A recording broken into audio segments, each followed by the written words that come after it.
Oh, you've got the PowerPoint, don't you? That you want Yeah, to we're all screen? queued up. I'm ready with the special music. Da, da, da, da. That's what we need. Right, here we go.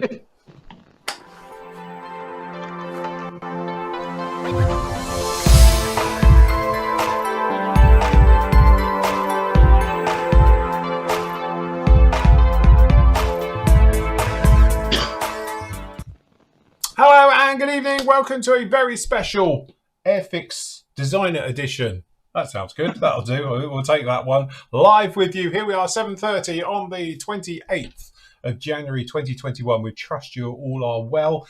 Just so you know, we haven't got YouTube chat on tonight because obviously we have got Paramjit from Airfix with us.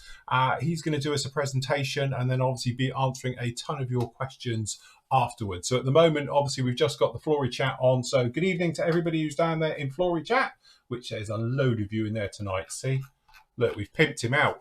So that's it, because we've got our special star guest on. Everyone's in tonight. So anyway, Paramjit, good evening and welcome. Lovely to have you back again. How are things? Yeah, not bad yourself. Very good. Yes, very, very good indeed. So obviously Nathan's with us as well, and we've got Andy. Gentlemen, are you all okay? Yeah, fine. Thank you very much. Very good. So we trust you're all ready for this. So what we're going to do, we might as well just go straight into your presentation first then, Paramjit. Yeah. So he's done a fantastic presentation and he's going to talk us through it. If you just say like next slide, please, just like they do with the COVID presentations, I'll know when to press my button and all the rest of it. So that should be quite good and it should work quite well. All right. So if anybody's got any questions for Paramjit and all the rest of it, please post them up into the actual Ask the Team area for the Thursday show, and then we can do it from there. If you do it in chat, it'll just get lost immediately. Feel free to comment in chat, but obviously if it's any questions for him, if we can do it on that one, it'll just be a hell of a lot easier as we make our way through on this one. So without further ado, over to our first slide. Hopefully this will work. Hold on, because I've been setting this up, and like you can tell how often I use PowerPoint presentations, like never. Right, okay, so there we go. Look at that. So, Paramjit, take it away. Cool. So I've done an Airfix presentation, and it's just basically going to be talking about the whole entire process in general. And then what I'll do, I'll follow up in a few weeks or about a month or so, focusing specifically on the product that I've done in 2021, which you'll find out very shortly. Very good. Right, okay. Hold on. What was it? There you go. Sorry. Yeah, so I just thought I would explain briefly. We're owned by Hornby Hobbies, and these are probably our four main brands, if anyone doesn't know. So Airfix, Corby, Hornby, Scale Electric. People have seen some of the stuff. There's Pocker as well, and some other companies as well. But these are probably the most well-known ones. And yeah, but they're all their own individual brands. Cool. Next slide. Okay. Okay, so I thought I'd talk a bit about myself, if you guys don't know. How I got into the scale modeling hobby. I got in at the age of 16, so that I'm 26 now, so that was 10 years ago. I actually went on holiday to California and saw the USS Midway, and I thought, you know what, I really want to go build an aircraft carrier now, and I went and bought a 1-350 Trumpeter USS Nimitz.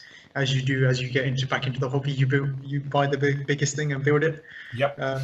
Built it very well, but that sort of got me into the hobby, and I ended up doing a lot of ships after that, and slowly got into it. And then I ended up doing industrial design and technology at university. I always been into design and technology and art at GCSE. Like I've done engineering, graphic product design. Then at A-level, I done design and technology, and then at uni, I done industrial design and technology.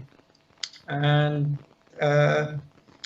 in my placement year, so I done my first and second year, and then our placement year, I worked for a company called Beco Pets, which designs dog toys for pets.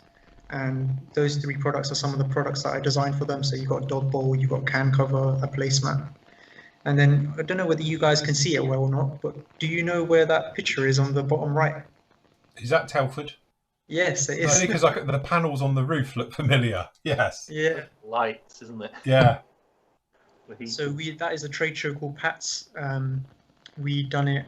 That was done in September 2015, and that was the first time. And then that's when I discovered, oh, this is where Telford is, that big modelling show. Yep. So obviously Telford is in the scale model world is in November, so I ended up taking a train there, and that's when I'd been that's when I joined the forum as well. So I joined your site probably around about 6 months to a year ago. But I've been watching you before that on YouTube, because remember you used to do YouTube, those daily shows, those Friday round shows. Yeah. So I ended up, and that was probably the first time I met you in person, actually, when I went there in November 2015. And I do remember that as well. Yes. Yeah. So, and then I went to about 3-4 Telfords after that as a consumer, and that was actually the year I, what is it? How do you say it? Linked up or made a connection or something like that with Airfix. So I asked them, oh, do you have like designing jobs and stuff like that, just because I am doing a course in industrial design. And if you go on the next slide. So I ended up speaking, the person I ended up speaking to was the development manager, and he's the one who actually is my manager right now. And he said, we haven't got anything at the moment, but obviously I'll keep your details. So this is in what, 2015? And then I graduated uni, went back to work at Vico Pets. I didn't work as there as a designer. I ended up working there in the warehouse, as there wasn't any design jobs, but I didn't want to sit around and work at home. So I ended up working in the warehouse at the company. And I went to Telford, so that was about 2017, and then I ended up going back to Telford. I've been there about 3-4 times in a row, and then went there, and then I asked the person there, do you have any jobs? And he remembered me from that time. And then he goes to me, we haven't got any jobs at the moment, but if you want to come down and have a look at our office, and we were based in Sandwich at that point. And I went in there a few weeks after Telford, and he goes, oh look, we haven't got any jobs at the moment. Have a look at the way, have a look at the offices, had a look around, showed me some stuff. And then he goes, if a job comes up, then you'll be the first to know. And then in July 2018, around about then, I got an email saying, oh, there's a job offer for Airfix product designer. He goes, do you want to come in for an interview? And then I went for my interview. Interview was about 3 hours, actually. So quite a long interview. Didn't feel like as if I was being interrogated or anything, but like that. But is it like Lego, where they get you to make a kit? No, do you know what they actually did? They showed, when I came for my job interview, they showed me the Hellcat, which was actually top secret at that point. So already they had quite a bit of trust in me, which I was quite surprised. I was just hoping that it didn't get leaked, because even if it wasn't me, they're probably going to think it was me. So yeah, that was quite a good thing, because they showed me the 124th Hellcat that obviously wasn't actually announced there. And that's where that picture is from. That is that year when the Hellcat was announced. Yeah. So I actually worked and then I started in September 2018. So I've been there for just over 2 years. And just talking about the Airfix brand, we're split into 2 teams, the development side and the marketing side. So marketing side is obviously, as the name suggests, marketing. So social media, organizing trade shows, all that sort of stuff, and liaising with the sales team. And then the development team, which is the team I work with, is headed by the development manager, and that consists of the designers, the graphic designer, the researcher, and the graphic illustrator, the one who does the instructions. Yeah, cool. Next slide. Very good. So yeah, I'll just basically talk about the whole process of the kit and how Airfix is. So the product is everything in the box. So the instructions, the decals, color call out, the actual box itself, and obviously the kit, that is all one product. But I'll talk generally about all the stuff, and then the part that I play in, which is the kit that I design. And then I'll come in another time and then talk a lot more in depth about the kit and my job role and stuff like that. So yeah, next slide. So yeah, these are my projects. So the Tiger, both the starter one and the more complicated one, the Spitfire starter, the Red Arrows Hawk, and the Spitfire Classic, which Nathan's built, and the 2021 Mosquito, which is what I designed. So just to go in order, the Tiger one was the first project I done, then it was the Hawk, and then it was the starter Spitfire, and then it was a Classic Spitfire, which is the more complicated one, and now the Mosquito. So yeah, cool. Next slide. Very nice. Yeah, so you guys are actually talking about this. What was it yesterday? We were, yes, yes, we were discussing this yesterday. Yeah. So yeah, the main different ways that we start design is, so the most common one that we use now is LiDAR scanning or 3D scan data. We use existing data that we've already got. So for example, the Spitfire has like numerous drawings. So you can get like the sort of station points and build up the model like that. And because we've done so many Spitfires over the years, you've sort of corrected the shape. So we just sort of use that and then put it back in there. So scan data and everything. Don't know how well you guys can see it, but you can see that you get the general shape of it and everything. Yeah. But like a lot of data is still missing. So if you look at like the top of the wing where the nacelle is, the clear parts are one thing that you don't really see, and it's hard to get. And I don't know whether you noticed, this one was scanned at Cosford, by the way. And then obviously you can tell that the wheel's actually different as well. So all that sort of stuff you kind of need to take into account. And obviously what you were mentioning as well about the Lancaster, if it was a Tamiya one, that you've got to make sure that you're, because obviously it's jacked up just for the museum. So you've got to take that stuff into account as well when you're doing it. And next slide. So yeah, this is quite an interesting one. So reference material. So obviously you saw the scan data, you can't rely on one source of material. So you need other things to like help you. So for example, you can't see the top of the nacelle, the windows and all that. So you need to go and use other sources of materials. So reference books are always really handy. And then obviously going to see it, the aircraft in person or whatever you're modeling is always a big bonus. And then we obviously speak to like experts as well. Some people who just like, for example, Spitfires. If someone's like really into a Spitfire and like dedicated them like their whole life, or just have a really big hobby into it. Yeah. So yeah, the two photos on the left are actually the Vulcan. That is when Chris went to go. Chris is actually the designer who designed the Vulcan. Just a little fun fact: the Mary Rose that you've been building is actually designed by Chris. Really? Yeah. So he's actually designed the Hellcat, the Vulcan. The 148 Hunter that you guys designed, sorry, that you guys built. And yeah, surprisingly, I don't know whether he probably wants me to say this or not, but he goes that the Mary Rose is one of his favorite kits as a design, just because it was a nice, simple one. And yeah, it was probably like his only second or third project when he started working for us. Nathan disagrees. It's not that simple. Well, I made it dead complicated by sticking a load of photos. Yeah, see, you've ruined that kit now. What is it? Yeah, I think that's coming back out as a starter set, I believe, with some paints and all that.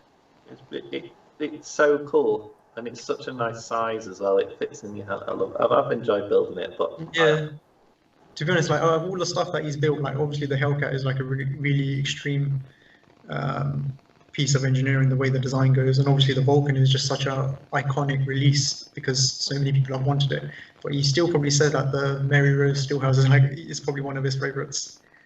So yeah, when you go to museums or stuff like that, we try and take as many photos as we can. This is quite a one-off where he's actually walking on top of the wing and taking photos like that. One thing that you guys probably don't understand or probably don't see is when you go and see aircraft, the easiest part to see is obviously at the bottom, but it's very hard to see the top of the aircraft. Yeah. That is literally one of the, it is a bit annoying, but there's not really much you can do unless you like learn how to fly or something, or carry a step ladder when you go to a museum. I was going to say, I think even just from a modelling point of view, isn't it? Unless you've got an aircraft that's going down like the Mach Loop or something, and someone's taking a load of photos of the top side, it's always difficult to get a nice square photo from the top looking straight down at it for, even picking out things like weathering and stuff like that. So, yeah, definitely. So when you do your museum visits, do you do it after dark? Do you get a night in the museum to go around it without Joe Public seeing what you're up to? Or are you just in there with everybody else? No, you wear a disguise, isn't it? It's only because I know of another manufacturer who has a habit of going around British museums, and they tend to get a private tour, shall we say, and they tend to hit all the museums. And it has been mentioned before that they'll deliberately go over another item, shall we say, just to throw people off sometimes, because otherwise if they see them all climbing over one specific aircraft or tank or whatever it may be, everyone's thinking, oh, that'll be the next one. But it's been pointed out, it doesn't actually work like that. They will, just out of interest, and if they've got the time, they'll shoot pretty much everything whilst they're there. But I know for a fact that there was a certain company who was climbing all over a certain aircraft at Cosford as well 2 years ago. We haven't seen it yet, so we assume it's somewhere in the design process with it.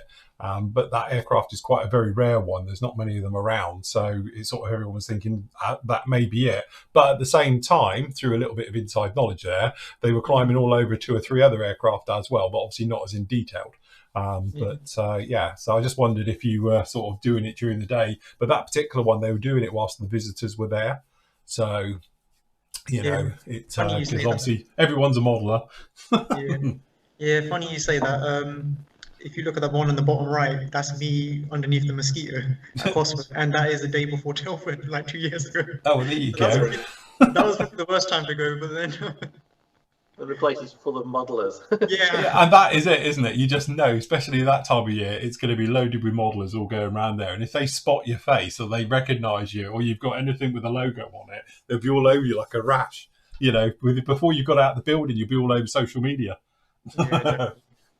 Yeah, but yeah, just coming back to the point of like trying to get pictures on the top. The part that's actually most visible when you actually get a model kit is the top, because that's where you go see. That's what you go see when you build it. So that is actually quite a big challenge, I've got to say, because you want to put as much detail on the bottom.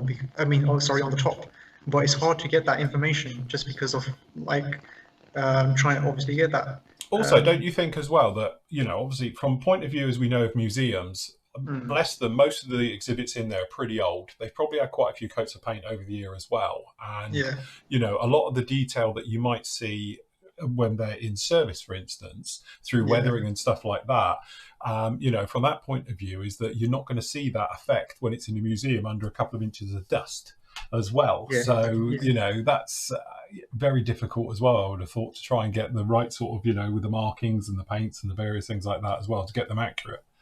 That is a challenge. You need a drone. You could fly a drone around it and get your top-down shots like that. Yeah, I'll try and expand. I'll try and. I work with Airfix. You get yourself a Phantom, you'll be fine. That top left image is quite interesting as well, because that's Chris taking a picture while he's inside the Vulcan Bombay. Do you know, if that was me, I would have gone inside the cockpit and pressed the button. Drop him out. Again, that is a good shot, because I've never seen that shot before with the Bombay shut. Yeah, no, it's pretty interesting. And then so what we actually do is get speak to the people who own the museum and try and get like behind the access view, because obviously you can't just go climb on top of a wing as a member of the public. So we do ask them, email them, and then arrange a visit and stuff like that. So we do have quite a lot of access to some sort of stuff. But then it's obviously easier for World War II and all this Cold War stuff, rather than modern stuff. So for example, if you wanted to go see an F-22 Raptor, you wouldn't be able to go like climb on top of the wing and have a look at pictures, or even probably get a 3D scan of it and stuff like that as well. Yeah. And I should think the Mary Rose was quite tricky as well. Yeah, I would imagine so. I can't remember what is how we got that information, but yeah. Cool. Next slide. Okay, so skeleton model. So this is basically what I would say is the foundations of the CAD. So Andy, take your notes, because you can start learning with something. There you go, Andy. He's 3D printing this in a minute. Yeah, I am. I'm taking notes. So this is basically you use the scan data, and you obtain the shapes using the skeleton model. So all these blue surfaces is surface modeling. So when we use software called Creo Parametric, and I believe Bandai use it as well, from what I've seen. And the reason why we use it is because it's a good combination of both surface modeling and solid modeling. So what you're seeing here is surface modeling, where you have more organic shapes and stuff like that. And it's quite tricky to do it on some other software. So for example, probably the most common one is SolidWorks. The name kind of gives it away. It's called SolidWorks. So there's not much. There is surface modeling involved in there, but it's a bit difficult to do. It's not the most easiest thing. But I'll follow up on another presentation about how we actually get these shapes from the scan data, so I will follow this all up. And just to point out, this is the for scaling up stuff. So for example, if this was to be scaled up or scaled down, this is the skeleton model that's scaled, and this is the only thing that does scale. We don't see, you can't scale up the individual parts like that because it doesn't link or reference them, and obviously you don't want to, you don't really want to scale up the entire part because the detail will scale up, either go smaller or bigger. So for example, if you've got a panel line in 70 and you scale that up, that will be 1.5 times bigger in 48 scale, which will look really weird. So when it comes, so just to debunk that myth, is that it's not like as simple as just scaling up the model and then that's it. It's literally just, this is the part that you've got to do, and the rest of it you've got to do all from scratch, more or less. To be honest, like saying about that, one of the ones where I think that's somewhat what they did, and it shows how it doesn't work, was with the Trumpeter 30-second swordfish. Because that one as well, if you look at the surface detail, it's completely out of scale. So I've often thought, I think that was a smaller model, maybe 48 scale, that they upscaled, because a lot of the surface detail, it just looks wrong. It looks like donuts, to be honest, stuck on the outside. And particularly with my model, I cut them all off and replaced it with photo etch to put it back into scale. But there was lots of items on that kit that just didn't look right because it had obviously, I think, been upscaled. And as you said, it had upscaled the small details, which now look totally out of scale. So again, it just shows you that it's not quite as easy as just saying, you know, times 150% and off you go and everything stays the same, because it doesn't actually work like that in the, you know, that particular world. Yeah, because you've got to use the same wall thickness as 70 and 48. That's why 48, 24, 30, they look a lot more nicer and more into scale. So for example, like the Spitfire 70 one that Nathan's building, it looks a bit out of scale just because those are the minimum wall thicknesses I can get away with. But if you have that same wall thickness in 48, it doesn't look too bad. Yeah, it's just because you've got to do it as a minimum wall thickness. So you can't do anything about that. It's just how it is.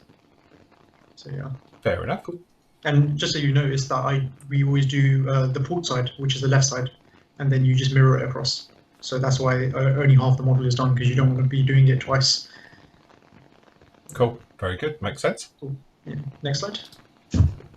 Okay, so creating parts. So once we done the skeleton model, so I would say the skeleton model takes about a good couple of months just to get all those shapes and everything like that. And then what you do is copy those surfaces into parts. So for example, and then also while you're doing the skeleton model, you need to really think about how you're going to break up the model. So again, I'll follow this up on another one, but I actually wanted to do the top wing all as one piece, but it wasn't really possible. So that was a plan. I did design that in the skeleton model to have it as all as one wing.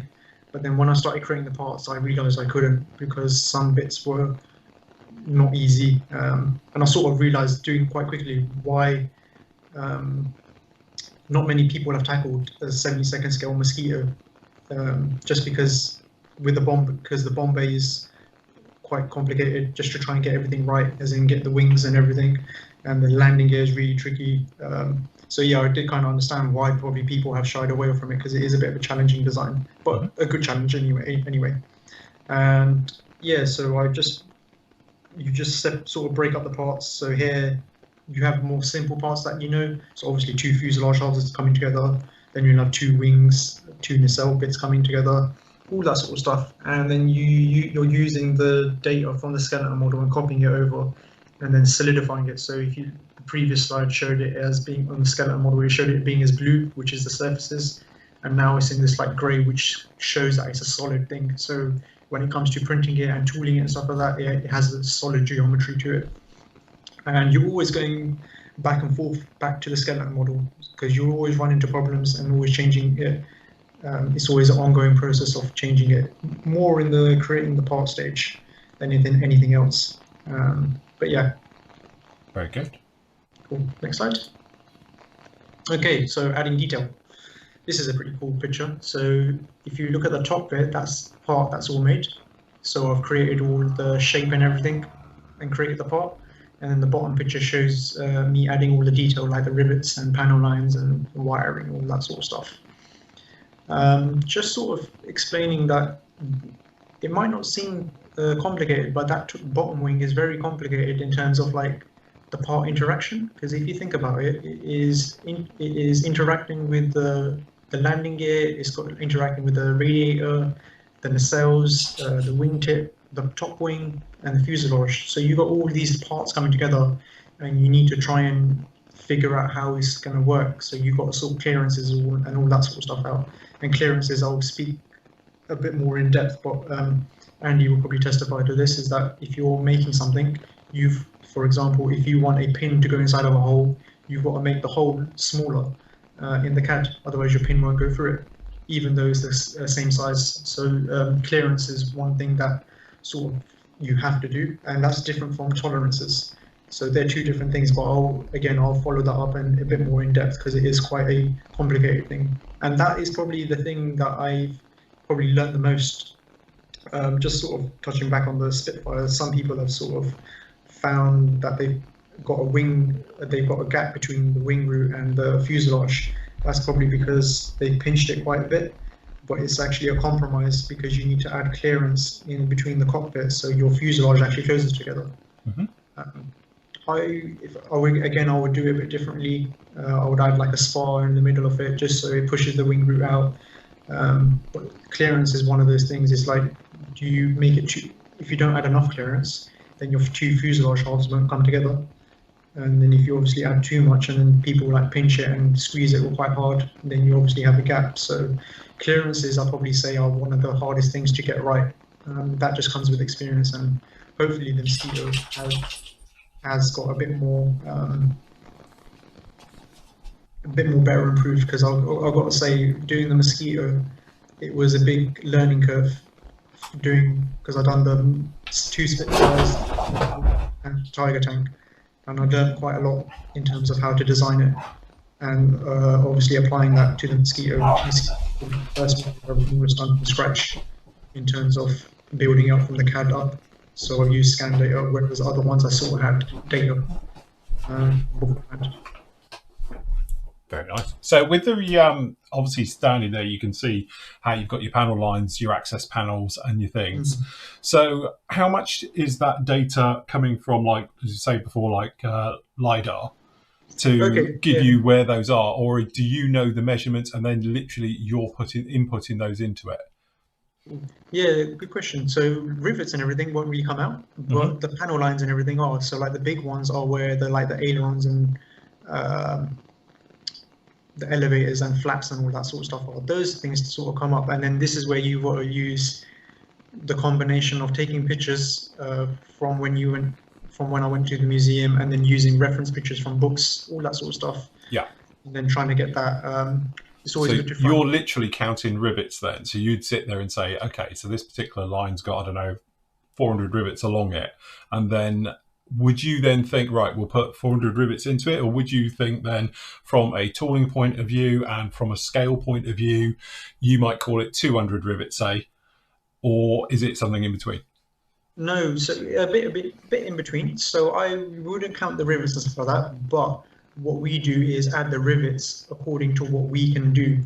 So I have a minimum space amount that I add the rivets, and then I'll try and get as many rivets into that line as possible. But for example, in the middle of that wing, there are rivets with big gaps, so I wouldn't add too many there. In that case, I would just add the amount that is actually supposed to be there. But because you don't want to add the rivets too close to each other, otherwise they sort of blur together. That's what I was thinking, because of the scale effect, obviously into 70-second. If you was to try and probably put every single rivet, you couldn't do it because they would just overlap. Surely that's what I was getting at. So so we're thinking this one down here, hopefully you can see me pointer. That's probably an accurate representation because they're quite widely spaced. But something like along here, that's more to do with what you can get away with tooling. Yeah, exactly. I mean, like some of them, there's actually supposed to be 2 rivets side by side, as in like double it. But you can only get away with 1 row just because it's just, if you put 2 of them together, there's not enough room for you to, for them to make sense and for it to come out correctly. Otherwise, they'll just sort of blur together and look horrible. So that sort of point. I know to be honest, I think I'll still say probably Edward are the best at riveting. I mean, like you see the surface detail is absolutely lovely, even on the 70-second scale stuff. Any of the new tool stuff, I've seen the Spitfire and the Mustangs, and they're absolutely lovely. So they are the way they do it is really, really good tooling. That's the best way to put it. So yeah. Interesting. Very interesting. Cool. Next slide. Okay, so finishing the CAD model. So this has got over about 150 parts. Finishing off the CAD model. So getting to this stage, actually, how long do you think it took? What, from start through to you getting the sort of test shots done? Yeah. No, just from the design phase. So getting to this phase, this hasn't even gone to like SLA or prototype or anything like that. Okay, so this is just finishing up the design. So from when I started the first model, from like doing the skeleton model to getting to this point, how many months do you think it took? Probably about a year. I got it in 6 months. Oh, well, there you go. That's good. But if you think about it, I done from September 2018 to September 2019. I done the Tiger Tank, the Hawk, and both Spitfires, and I done 4 projects in a year. And then this one took 6 months in just the design phase. Yeah. So yeah, this has got like over. Yeah, it does take a while. To be honest, I do like taking my time and just getting everything right, because I prioritize the way stuff fits together and the surface detail. I really want to get the fit right, because I think that's the experience of building kits. If you have a rubbish kit that goes together, it just ruins it. So like my main goal is to make it fit together well, and think about that. And obviously, because I'm a modeler as well, so I think about how it's going to be painted and all that sort of stuff, and try and design that into it. Yes. And then yeah, just sort of debunking that. Again, like adding parts just for the sake of adding parts. The only reason why you add more parts is to get more detail out of it. If I could make this kit in like 1 part, then that would be great. But obviously you can't. So in more sensible points of view, like you've got to split the fuselage in half. You've got to have 2 wing halves and 2 nacelles, and then you can split it up even more. I could do that. In some cases, I could have done it a bit more. But you've got to compromise how it fits together to the amount of detail. So for example, I'll use Edward as an example. Like we do our radiators on the Spitfire as 1 piece, but they do it as like 3-4 pieces, so they can get the rivet detail on the sides of the rivet on the radiators. So I don't know if you guys have built them. That's what they do, and that's sort of a compromise that they sort of think is worth it, because a lot of people would like to see the rivets on the side of the radiator.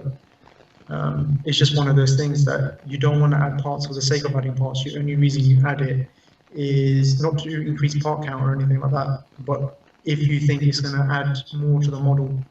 Because if you think about it, the more parts you have, the bigger your frame is. The bigger your frame is, the bigger your tool is. The bigger your tool is, the more expensive it is. And that's a quick question for you. When you're sitting down there talking with your bosses, and you say, right, we're going to do a 70-second Mustang, Mosquito, like you've done here.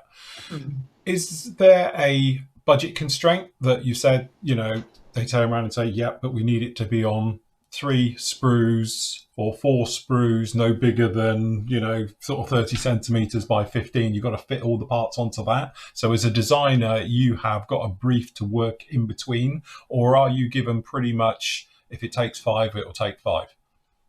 Yeah, so probably not. We don't do it normally by frames. We do it normally by tools. So, for example, a clear part is 1 tool on its own, because this is a completely different material, and styrene parts are 1 tool on its own.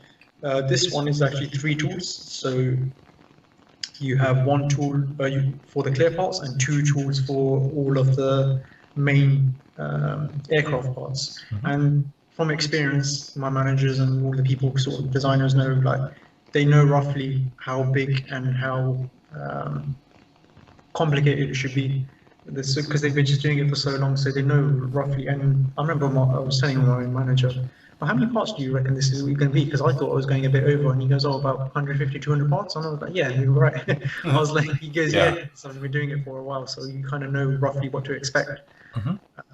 So yeah, wouldn't say there's a there is a budget constraint as well, because obviously if I get the tool quote and it comes back way too high from what they were thinking they could sell it for RRP, then obviously I would have to rethink some stuff. That's never really happened before. I haven't really had that before, but there are times when you can get a tool quote and that gets put on the shelf just because we can't go ahead with it. For example, the Hellcat was a classic example. That was, the tool quote came back and it was like, okay, we can either tool one Hellcat and no other products, or we can either tool no Hellcat and 4 or 5 other products. Yeah. So yeah, that was the reason why it was probably shelved. And it just comes back to that sort of thing, like budget. I mean, like I don't have an endless amount of time to design models as well. I've got to complete the models within a certain amount of time, because obviously the designer's time is something that's factored into the cost of whether you think, because obviously you get the tool quote, the designer's time, prototype cost, all that sort of stuff gets added into the quote, and that is how much a product costs. So that needs to be accounted for. And if I spend like 3 years designing something, that's obviously 3 years of my salary that needs to go into the capex or the tooling, the product. So you can't obviously spend an endless amount of time, and there are budgets and everything like that. But to be honest, I would actually imagine other companies, just guessing a bit here, but I would imagine other companies probably their budget is quite higher as well, because for example, like Wingnut Wings and stuff like that, obviously they're not around, but their products were quite expensive. Like a standard kit was obviously over £100. Yeah. The majority of that cost is from the tooling, but then it's also the fact that they've got a budget where they're thinking that they can sell. Absolutely. So also a quick question, when you're designing, obviously we've got the, this is the Mark 9, I do believe, isn't it?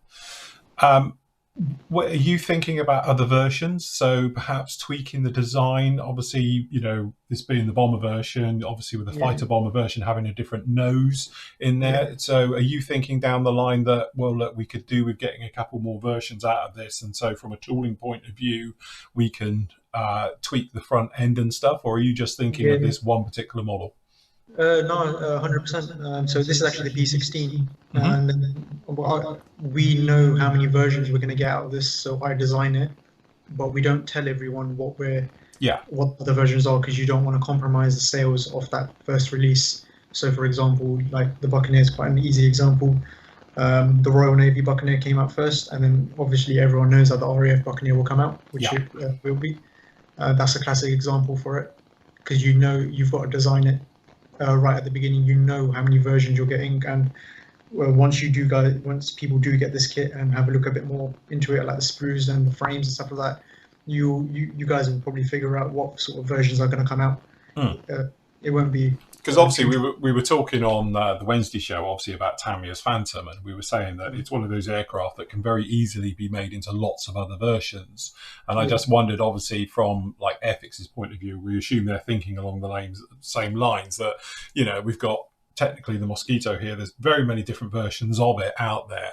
So, you know, obviously to get your money back from a lot of that tooling cost by being able to reuse and, you know, your original datas and things like that for different types of versions and models of that particular aircraft. Yeah, definitely is one of those things that we always consider. It's very rarely that we release something that's only one release. And that's the one, yeah.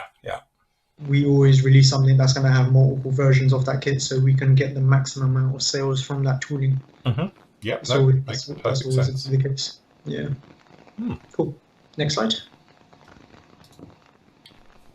Okay, so once the CAD's all done, we send it off for 3D printing, and the 3D printing we use is SLA. So that is we use a resin. Just a little quick image just to show what it's like, and this is the Mosquito getting 3D printed. So the reason why we do a 3D prototype, this has actually been around for about 15, 20 years, this sort of process. So, which is actually quite surprising, because I thought 3D printing was only new in the fairly past like 5-10 years, but SLA is a form of 3D printing, and that's been around for about quite a long time, which is quite interesting. I never really knew that. So the reason why we do a prototype is just so that we can pinpoint most of the mistakes or issues before we go to tooling, because the last thing you want to do is have a massive change while you when you've cut the metal, because that is a really big headache and obviously a lot of cost. We also do like different options and stuff like that. So for example, I can't remember, I think it was on this one, there were 2 different types of exhausts I done, because I done 2 different options, and I SLA both of them and then decide which one's the best one to go with. So that is quite a common thing. So for example, you've got the left and right, so you'll do the left side probably in one option, the right side in another option, and then you see which one's the best one to come together. And it's a good way to iron out. It's mainly used just for general fit stuff, but not for like surface detail and stuff like that, just because it doesn't come out overly well. Yeah. But it's mainly just to see like the build process, how it comes together and all that sort of stuff. It's a very, very important step, I think, and one that shouldn't really be skipped. So when you're SLA printing this, you're just printing each individual part, or as part of the CAD work type way of doing it? Yeah, so we literally print off the entire model basically. So I print off all the versions, even the ones that aren't actually announced or released. So we print them all off, making sure that's all okay, because obviously you tool it all in one go. Yeah. So we always double check and everything and just see how everything is. And then it sort of gives you an idea of build order. I've got an idea how I want to build it in my head, but then sometimes things, when obviously you can't beat something when you've got it physically in your hand and you're putting it together. That's like an invaluable thing to have something physical. I mean, like we can always spend like hundreds of hours looking at a computer designing it, but it always helps out when you've got something in your hand so you can physically see something. Yes. Yeah. No, got you. So yeah, cool. Next slide. Okay, this is something that a lot of people probably don't see, or probably the first time they've ever seen it, is tool drawings. So once the prototype and everything is done, we normally make a few changes, might be quite a bit of changes, depending on how well or the SLA went, or just how complicated your changes are. And once that's done, and you're happy with it, we send it off for a tool quote. Tool quote comes back, and that gets discussed with the manager and obviously the higher up in terms of like directors and stuff like that, making sure everything's okay. Is it a sensible price? Is it what they expect? And then our tool makers are obviously in China and stuff like that as well, just so everyone knows. And once the quote and everything is approved by our manager and everything like that, then I say to the toolmaker, okay, yeah, we're all good to go, and then they'll give us tool drawings. So the tool drawing, I do a tool plan. I haven't shown it on here, but all it is basically an Excel document, and I basically split up the tools and then split up the parts into the tools and frames and how I want it. I'll probably show it on another presentation another time, but it's just sort of like, so for example, tool 1 would be the main fuselage parts and the wings. So the wings are this one frame, then I'll have the fuselage on another frame, and then I'll have like the bomber parts on another frame. And that will be tool 1, and then tool 2 will be like landing gear and stuff like that. And then tool 3 will be clear parts. But I'll go a bit more in depth about it. And then just another thing, we try and separate the big parts to the small parts, because during tooling you have different pressures. So you try and keep the big parts all together and then the small parts together, because for the big parts you need more pressure and the small parts need less. Which is, I think, where a certain other manufacturer, Etty Hawk, might have got it a lot wrong in the early days, because they used to have real problems getting parts out, and I think that's what it was, that's exactly what that problem was, because I think they used to have a lot of sort of sprues all over the place. And as I say, some of their tooling, shall we say, that was getting it out of the mold was a very strong pressure, and I think it was breaking parts and bending parts and stuff like that. So I think that's an important consideration, as you say, with big flat parts like that to get out, different to small thin parts, you know. So definitely. Yeah, just to sort of explain, like if you mix a small part and a big part, so you need a lower pressure to fill up the small parts, because obviously it's a smaller part. But then if you have lower pressure, then the big part doesn't get filled with plastic, and that's how you get short shot. Yeah. And if you've got a big part and then you increase the pressure, then your small part will get pushed apart, and then you get quite bad flashing. Yeah, lots of flash. Yeah, absolutely. Yeah. So also, I just noticed on your tooling there, obviously there's no, is that up for the tool maker to decide between the actual part and the sprue itself, the location tab? Yes. Is that their governing what they feel that should be? That's not down to you? So yeah, this is what they do. So I think this is the final one I think I put up.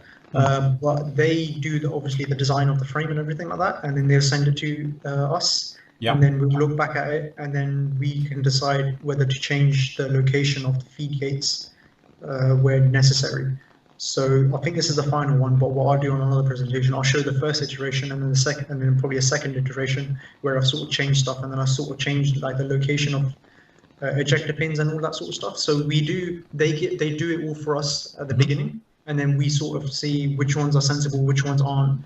So you don't want, if you notice it, that there's no feed gates on the edge of on the trailing edge of the wings, because that's the thinnest part, and you don't want any feed gates there.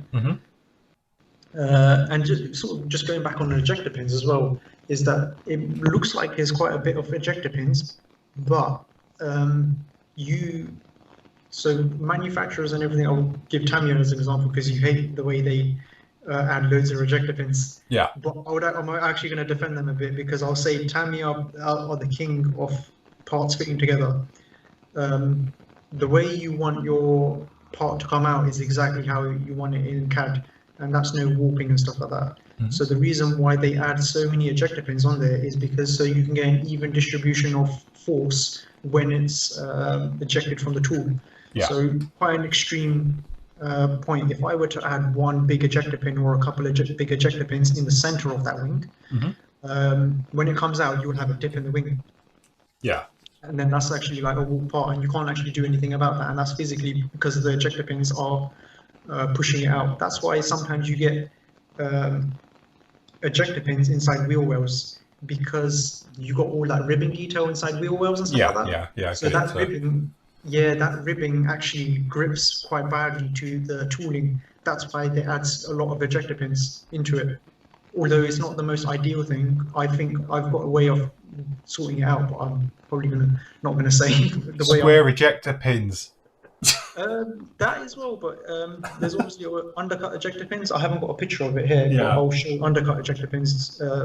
Edward Ryefield model, you use them quite a bit on this stuff. Yeah. It's basically got like a little dip, and that is because the tool is sticking on the wrong side of the mold. So they use these undercut ejector pins to pull them out, which is quite interesting as well. But one thing I'll explain a bit more. So yeah, I'll go more in depth about this because there's so much to go into. And then what it is that we go through like a back and forth process of me changing designs of it, adding ejector pins, taking it away, all that sort of stuff, and then until we get to a final point. And then once that's done and agreed upon, then I press the go button, and this is the last point where you can actually change anything. So you need to make sure your cabinet, everything's right, your ejector pins are right, your feed gates, all that sort of stuff. And then once I say, yeah, that's all good, that's when they start cutting the tool and making it. Cool. That's where there's no going back. Yeah, that's where it's back. So like when you're signing off tens of thousands of pounds, and that's like, it. you gotta make sure you don't mess it up. It's like, yeah. Definitely. Okay. Cool. Next slide. Okay, this is something cool as well. So just going back on the wings, I thought I'd focus on that. So just explaining again, tooling is done in China. So when they come to tool it, what they do, they use a CNC machine to basically like mill out the majority of the metal, and that takes out the big chunk of it. So if you think about a Hellcat, 1/24 Hellcat, if you look at, imagine it in reverse, they'll tool out the majority of the fuselage with a milling machine, and then the final bit is done by EDM. So EDM is I can't remember, is it electrical discharge machining or dilate machining? Basically, it's using electricity to remove the material. And EDM is a very niche or a very highly skilled process. And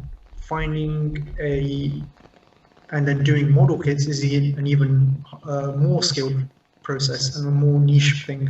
So it's basically a niche process inside of a niche process. Yeah. So sort of going back about tooling and all that on the previous slide as well, is tool makers. Eastern European, you guys have been talking about that quite a bit, Armour Hobby, Edward and stuff like that. Tool makers are like the unicorn dust. It's that secret ingredient like you hold close to your chest. Oh, right, got you. Yeah. It's one of those things you do not tell anyone who your tool maker is or stuff like that. That's why I know Edward and I think Edward do their in-house tooling, and I know Bandai do. Yeah, Bandai's in-house, yeah. Bandai's in-house. It's just one of those things that you sort of hold that near and dear to your chest. You don't tell anyone about that because that's sort of like what makes your product from being really good or really. I mean, like if you have a really good tool maker, they can make a bad design into a good design. Yes. And same vice versa. If you have a bad tool maker, they can make a really good design into a bad model kit. So it's just one of those things. Tool making is a very highly skilled job. Yeah, I know quite a few Eastern European companies. I remember you guys were saying on a PM show a couple of months ago, like how comes companies like Airfix and stuff like that don't go to Eastern Europe? It's just the first thing is trying to ship all your stuff over and transfer your stuff halfway across the world to do it. And then obviously the hardest thing is trying to find a tool maker because no one will tell you your tool maker. And I suppose a good tool maker is like a good plumber or builder. They don't need to advertise particularly much because they've probably got lots of work lined up. Yeah, I mean, like, again, sort of talking about the EDM process and like how niche it is a very niche thing. It's like, I was thinking about it, like, you know, how, I don't know if you guys have seen that film Inception, where there's like a dream inside of a dream. Yeah, it's yeah. like you're going inside of you're going into a niche area, into another niche area. Yeah. I mean, like, DM process is a highly scaled job, and then doing model kits is another highly scaled job. It's just, yeah, it's a very intricate piece of labor or skill. So just sort of, yeah, gone. So just saying, so obviously with the tooling there, obviously that's milled out of like huge billets of very expensive metal. How long would you think that would last? A while, a long time. You know, are you thinking that's got like 25 years in it, or, you know, so many thousand runs, or, you know, that type of life expectancy? And does it come with a warranty? Does Yes. them as a manufacturer turn around and says, we'll guarantee this for X amount of runs, you know? Yeah, so in the tool quote, that is, they've given the amount of runs that the tool quote will last. I don't know about maintenance and stuff like that. I can't remember about that sort of stuff.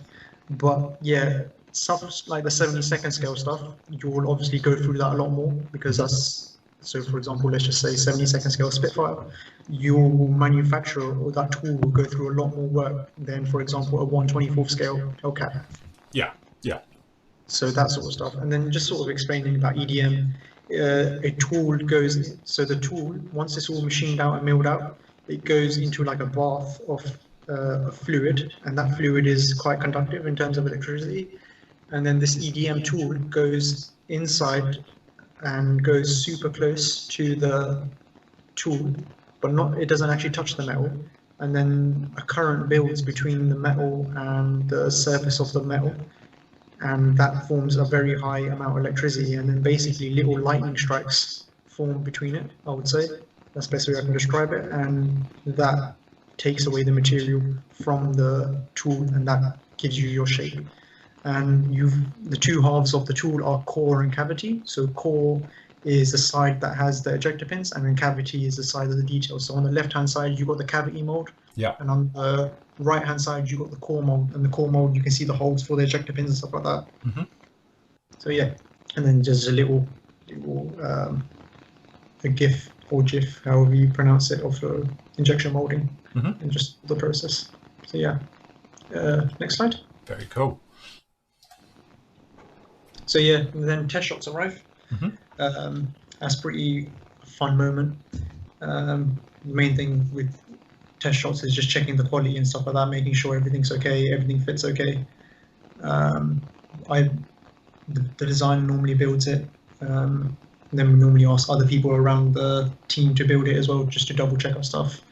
And just to sort of go back on some stuff, if you want to make changes, it's easier to add material, it's easier to add plastic to the mold rather than take it away, because if you want to take away plastic, that means you've got to weld material back onto the mold and take it away, which isn't easy, because obviously it's not like a filler or something like that. Plastic. Yeah, got you.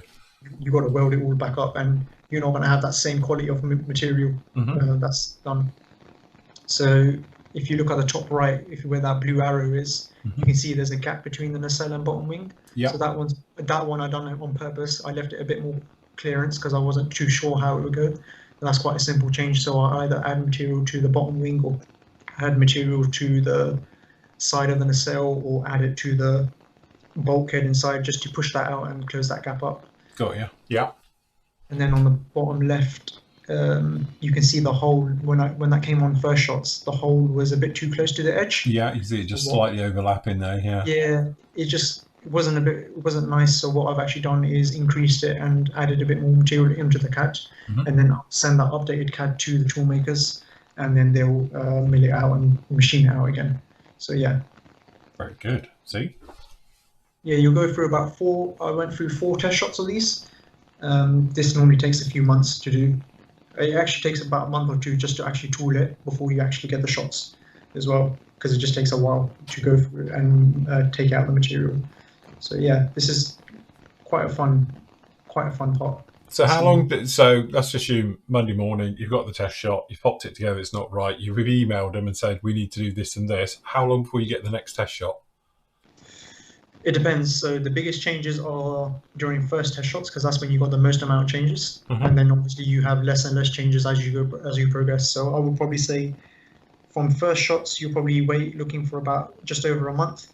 Yeah. And then second shots it gets less than a month, and then slowly that time decreases. Yeah, got you. Because obviously the changes are less, so there's not not much to do. Yeah. So stuff like that. And then you get to a point where you're happy with it and you've got no changes. Then you sign it off. Lovely. Cool. Excited. So yeah, that's me more or less done in terms of it. Once I'm happy with the test shot, and then I'll sign it off, then that's all out of my hands. So, and then it gets shipped off to India, which is where we manufacture. But one thing I do is sort out the instructions for our illustrator. So I create a sequence. The way I do it is I just take screenshots of the CAD and just sort of explain, oh, this is how I want to do it. So this is a Spitfire 5C, the 72nd scale one. So I've just sort of shown the parts and given the part numbers and explained I've just done it on a PowerPoint presentation and just do it like this. And then I pass it on to our illustrator who does the instructions. And he's pretty good. He understands how this all goes together, what I'm talking about. And then he'll make the instructions. So is he a modeler? No, but he does build the model. So he does get an idea of what the modeler's looking for locations and things. Yeah, that's what I was thinking. Yeah. Yeah. So he's not a modeler, but he does build. He has to build the model. Yeah. Obviously, you get an understanding. And just a little side note, I probably say, I don't mean to sound big-headed or anything like that, but I will say that our instructions are like one of the best and most clearest, because we go through our stuff one at a time, or we break up the part a bit more rather than having one big step and then like 15, 20 parts are coming together in that one step. I must admit, your instructions from back in the day are like night and day, especially like the ones where you do, a separate image to show alignment. So, perhaps if you've got a thing and it's at so many degrees different, you'll show it from an angle so you can see where it goes to. And that's always nice to get that little bit of, reassurance as well from a modeler's point of view that you have put it in the right place. Because sometimes you put it and you think that doesn't look right, but actually it is. So, definitely. It's nice to get it from different angles, because a lot of the time you're just shown from one generic angle and you sort of second guessing it from the other side. But because you tend to show them from different angles, and the thing really with the color as well, that's a nice little step to follow, because it draws your attention to that part. Instead of it just being a massive sheet of greyness, which I've done a few kits recently and the instructions are a little bit of a nightmare. Purely because you're sort of second guessing where parts go. And then afterwards, once you have sort of tested it and you can't work it out, the penny tends to drop. But if you're a little bit more, straight in with the glue, that's where you're going to get problems. Yeah, definitely. I mean, I'm building the Vesda Hind, and I was like, oh, these instructions are, if you look at the SU57, the Vesda one you did, instructions aren't the most clearest, because you've got the steps and then you've got like these little sub-assemblies floating around the page. Yes, that's right. Absolutely. Yeah, it's not the most easiest thing to follow. And just a little side note as well is that we've actually done a new style of instructions for the starter set. So if you do get the starter set, you'll see a new style of instructions. So it'll be good to see what people's feedback on that is. It's different to this slightly. It's mainly for kids and people who are coming to the hobby. But yeah, it will just be interesting to see what people think of it. And just a little side note as well is that the reason why I think, this is just me guessing at this point, or taking like an estimated guess or an educated guess, is that I think the reason why some certain companies, shall we say, have like really bad part numbers or their instructions are all over the place. I think it might be because they outsource their instructions, because we have an in-house designer with instructions. I have a feeling they outsource it, or if they don't outsource it, they don't build the kit, so they don't know what's going on. So they just get all these part numbers and put it all together on a piece of paper. Well, there you go. That would explain Kitty Hawk then, because they must outsource it to, I don't know, a women's knitting group, because it's certainly not what I'm building is on the same bit of paper I'm looking at. Yeah, because to be honest, like instructions are like one of the biggest things that I find that put me off a kit or onto a kit. If the instructions aren't that great, then I can't really be bothered to go through it. No. Even the kit might be amazing and stuff like that, or it's really good, but it's the instructions, because that's sort of like a part of the building experience, isn't it? Yes, yeah, of course it is. Yeah, absolutely. Yeah, good instructions, nice instructions to follow. And I'm sorry to comparison, but they're no longer around. But that was the nice thing with Wingnut Wings, because it took you on a journey as you were building the kit. It showed you pretty much everything exactly how you wanted to see it. There was a lot of thought and detail, and I'm sure expense, that went into those instructions. But they were always, I think, the reason they were such a joy to build, because the instructions were nice. You know, you got that nice sort of booklet feel to it, and you're working your way through it, you know, with reference photos as you go. But I know from, you know, other companies like Airfix and that's probably a budget a bit too far. But, you know, that was a nice process. So if we can get the instructions, especially for the newcomers into the hobby, you know, so they get a better understanding of what goes where and how and when, you know, as well, which is something which I've always said, it's nice having a modeler first and then a designer second, because obviously you give a little bit of thought into how it's going to go and when it goes. You know, I know we were talking off air about various undercarriage and things like that. If you can put it in afterwards, it's far better than putting dangly bits that are going to get snapped off in step 2, you know, things like that. So definitely. Yeah, I was building the Zuccomoria 4 Phantom, the ones that I've got from you guys, and I was like, oh, these instructions like really put me off, but I'm kind of getting into it, and it's very in-depth instructions. They do scare you a bit. When you do Again, sometimes I think as well that comes down to geographic location, because Japanese instructions tend to be very much like multi-part and it goes there, they get it. Where I think Western instructions, perhaps we need a bit more being led by the hand. Yeah, definitely is one of those ones. But yeah, I definitely say instructions are a very, very important part of a product. Yeah, definitely. Cool. Next slide. So that's me more or less done as well. So decal artwork, we have an external designer. Some of you guys probably know him and stuff. I probably won't say his name just in case if he doesn't know, if he doesn't want to be mentioned. But so what I do is I provide 2D drawings of the CAD in these views, and then he will do the research and stuff like that. So the liveries and everything are already chosen, but not a lot of research has been done into it. And he's the person who does a lot of research into it and gets all the schemes, the stencil data, all that sort of stuff, the colors and all that right. And then he will actually design the artwork for the decal. So the one on the top you guys have all seen. And the one at the bottom is the decal artwork that gets sent off to the decal company, and our decals are obviously printed by Cartograph in Italy, which are probably the best, or one of the best in the world in terms of decals. So that is actually what gets sent off to them. Cool. Next slide. Box artwork. So we have again an external designer who does our box art.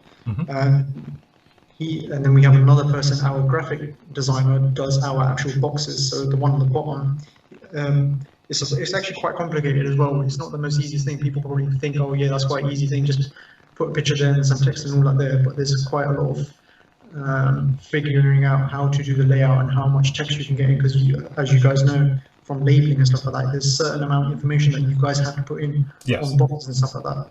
So trying to squeeze that all in, plus your product that you're trying to push and explanation and stuff like that, is a bit of a tricky job. And then obviously he does all the layout that will get sent off, and our packaging is printed in India as well. It's manufactured by them. The box art is done by an external person. You've probably seen him before. His name is on the box art as well, Adam Tooby.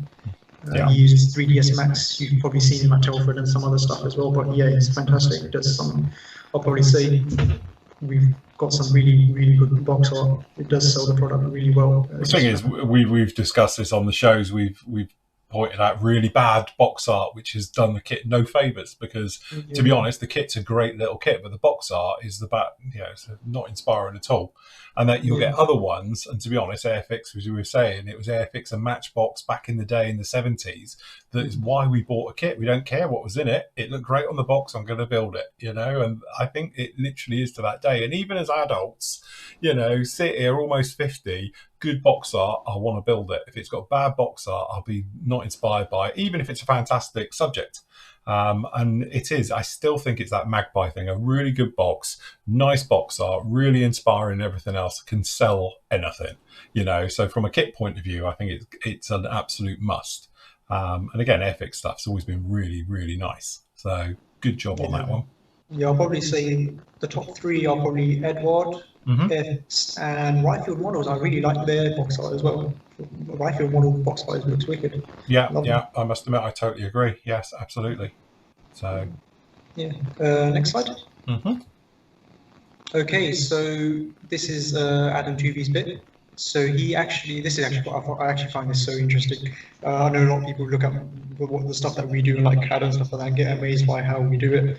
I get quite amazed by this. So this is a 1/24 scale Airfix Typhoon, and you can see it in 3ds Max. So what it is that he wraps. We give him our CAD model, and he wraps a skin around it, and then he unwraps it, and then does all the textures and rivets and all that sort of stuff. So he puts stuff back to scale. So for example, like aerials and the propellers and stuff like that, we have to do it at a certain thickness to be in scale, but to be moldable and stuff like that, but then he'll scale it back down to like how it is on the real thing and stuff like that. And then it's almost, so yeah, you can see like the skin is all flattened out, and then he will do all his textures, paint it all up, and then he'll put that back on and wrap it around. I must admit, I do know this process quite well through flight sim, you see. So we skin aircraft, and obviously to put in all the weather in and all the details. So when, as I say, it's on the flight model, it looks real, and down to light shadows off of them and things like that as well. So yeah, that's an art form all of its own. So yeah, it looks fantastic. I actually get absolutely amazed by this sort of stuff. But yeah. Cool. Next slide.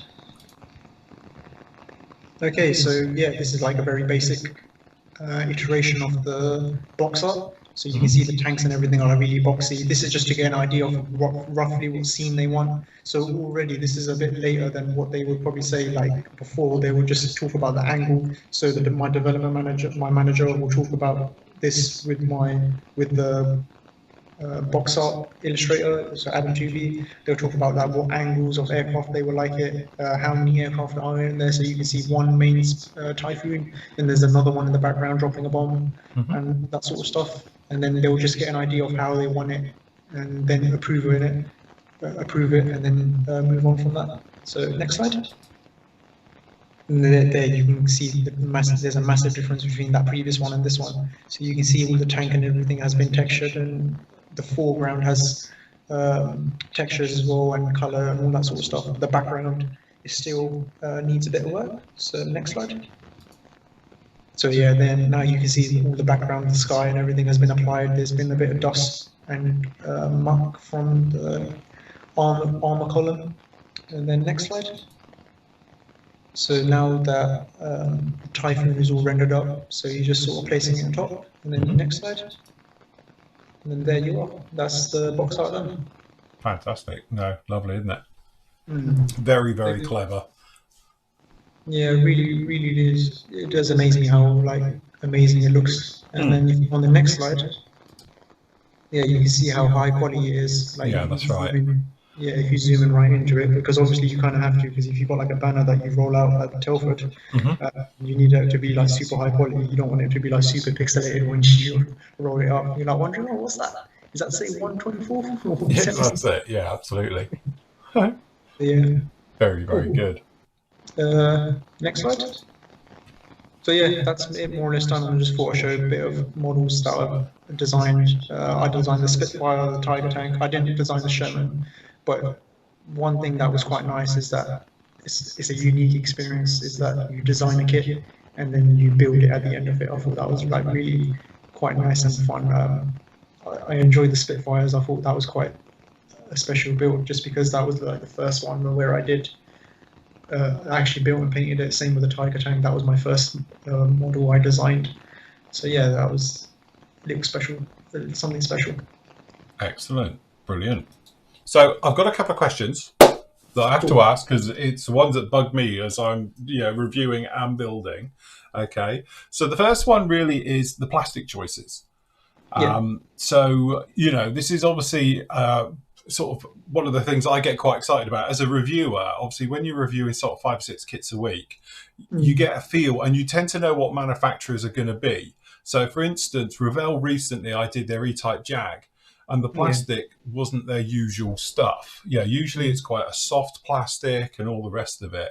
But do you have any call over that? So when you're obviously with the injection molding company you're dealing with, is there a decision that's made at that level where you're going to be using this grade of styrene or that grade, or is it a price thing, or how does that work? And how does that affect also the styrene, how it works with your mold? Because sometimes I often think the crispier stuff seems to have sharper details. If it's a soft styrene, you tend to get slightly soft, recesses and things like that. So sort of going back on the question about plastic, the tool maker and everything, we decide like what sort of plastic. I can't remember how long we've been using that same sort of soft plastic, but it's been a very, very long time. They use it. They don't really decide like what sort of grade it is. It's sort of like more or less predetermined. But the thing is as well is that, to be honest, I don't really like that plastic as well. I prefer the more harder, crisper plastic. But a lot of people like that soft plastic. And I remember when we did change over to like a harder plastic, that some people might remember when we started manufacturing some kits in the UK, we got a lot of negative feedback for that because a lot of people like the soft plastic. Right. Because does it make a difference from, obviously you get your test shots back and all the rest of it. I assume they probably just do it on the plastic it's going to be anyway. But, is that just a psychological thing from my point of view where because it's the harder plastic, it looks sharper details and seems to be crispier than it is the softer plastic? Because it just seems to be the softer plastic. You get the ones where, to be honest, like that Zvezda SU57 that I did last week, the top half of it's really textured. It's proper rough, but the underside isn't quite as rough. And when you do a side-by-side, like I showed on the photo, you can see the difference between the two as well. And that seemed an odd thing. So I've never seen that in a kit before where it was seen to be different in one kit. Yeah, I think I know why that is. It's got something to do with the tooling process rather than the plastic and stuff like that. But I'll cover that. I'll cover that in another show. I have a feeling. Right, fair enough. We'll go into the depths of polishing molds.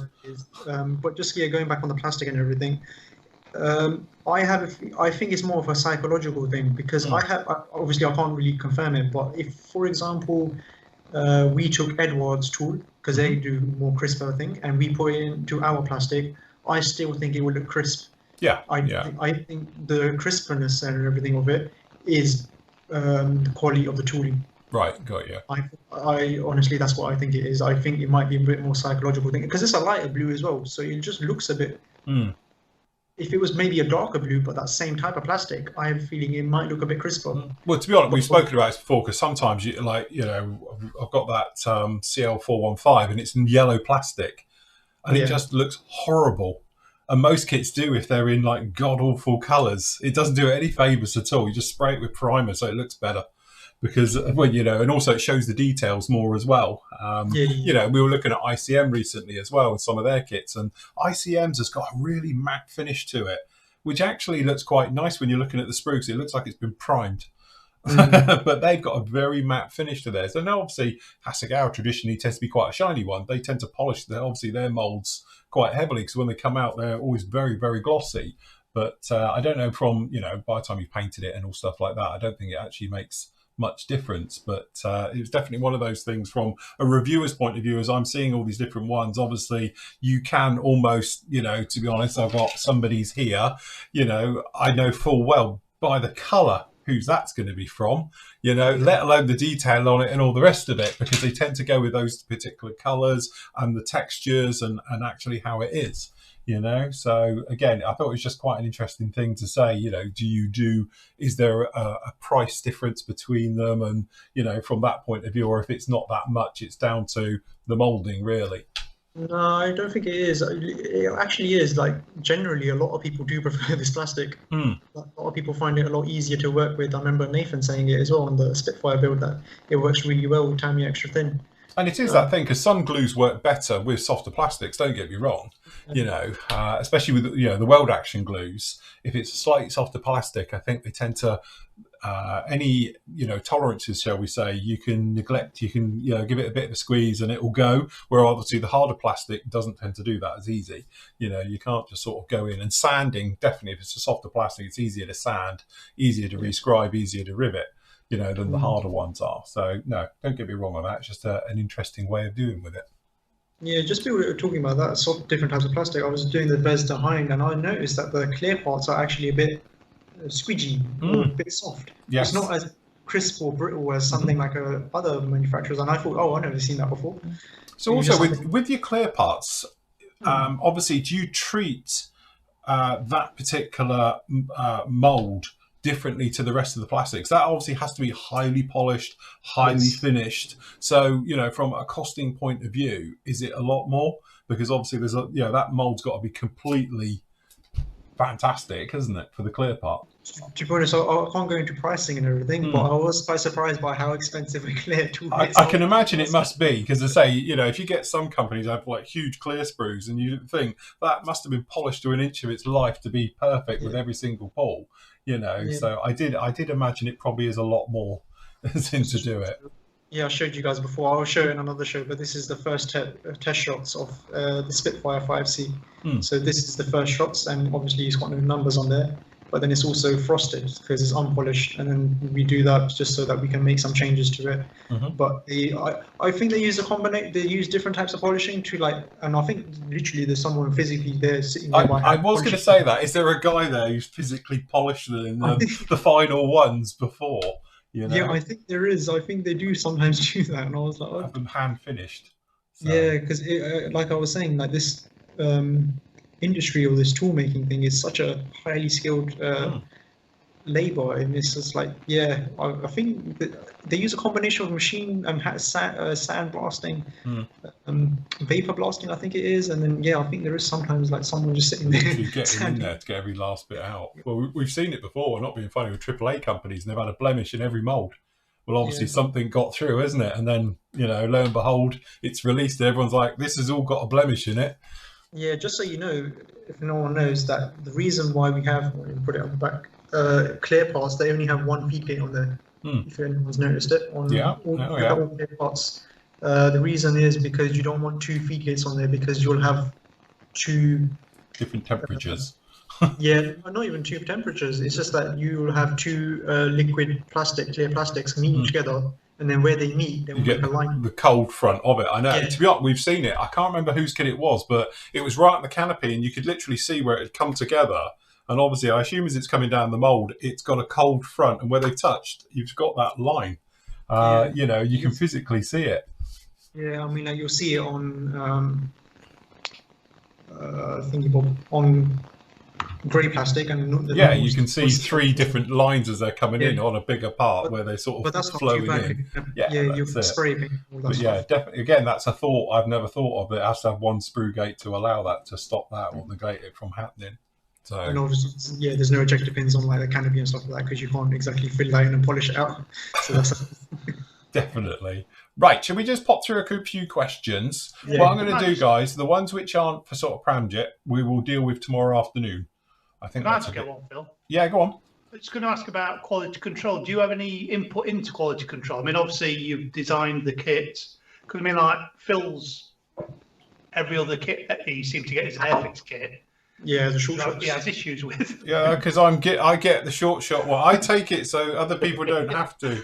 Yeah, even Nathan Spitfire had short shot on the tail as well. Yeah. Yeah, Well, yeah.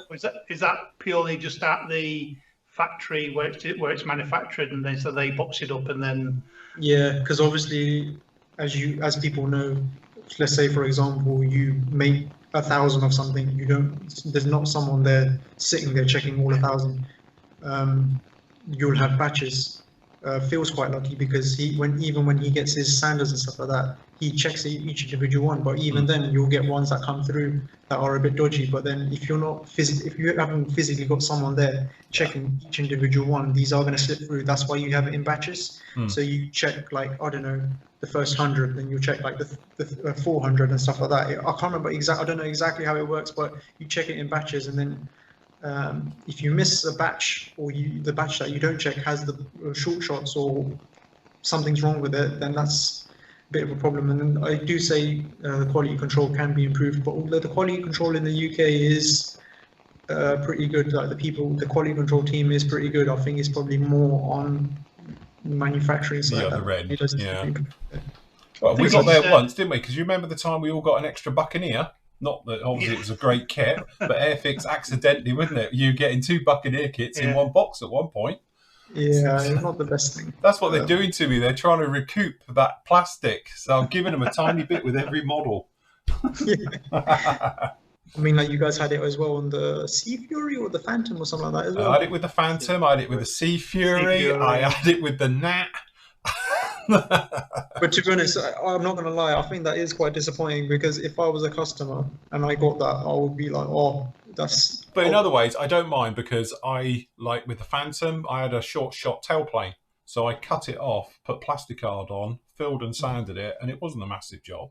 And again, with the Nat, that was the tail was... But one side was okay, one wasn't. So I cut it, plasticard, shaped, and did it. See, it's a way of showing you can. Admittedly, I did actually ask for a replacement sprue because I had half a fuselage, and that was a bit hard to try and make out of plasticard. But you guys did send me very nicely, and I did have a replacement sprue for that one. So that was all right. I do feel for people who do get that. I honestly do. It's not the most nicest thing if you go and spend your hard-earned money looking forward to a kit, and then that happens. I think that's definitely something that does. Especially when you've started it, you're halfway through, and you realise you've got that, and you're like, "What? I'm halfway through now. I'm committed." Yeah, that is well. You notice it while it's sitting in your stash. You haven't really spotted it, and then you come to it. It's to be honest, I do admit that's like one really big bugbear, especially coming from a modeler as well. The last thing you want is. But I have to say, and you always have been, is for replacement parts. You've never failed me yet, because I asked the only 2 things I've ever asked out of Airfix was a replacement canopy for my Typhoon, because mine had a massive problem. Might have been short shot again, and had an open window on a bubble top. And then the other one was obviously the side of the Sea Fury, because it had no front cowl, it just short shot molded. And both times the service was great. And I don't go in there saying, oh, it's Bill Flory from Flory Models I need, I'm building them halfway through. I usually just ping you guys a message, and it's always turned up within a week. So, it has been very good, your replacement parts bit. Yeah, we do have a customer care department. Like, literally, there's quite a few people in there. Yeah. They deal with that sort of stuff, and they are great. Very good. Right, we've got just a couple of questions. We've got hundreds of questions, so we'll just try and rattle through as fast as we can. So Mark says, you just watched my review on the Vampire, and I'll paraphrase this a bit just to make the view through quicker.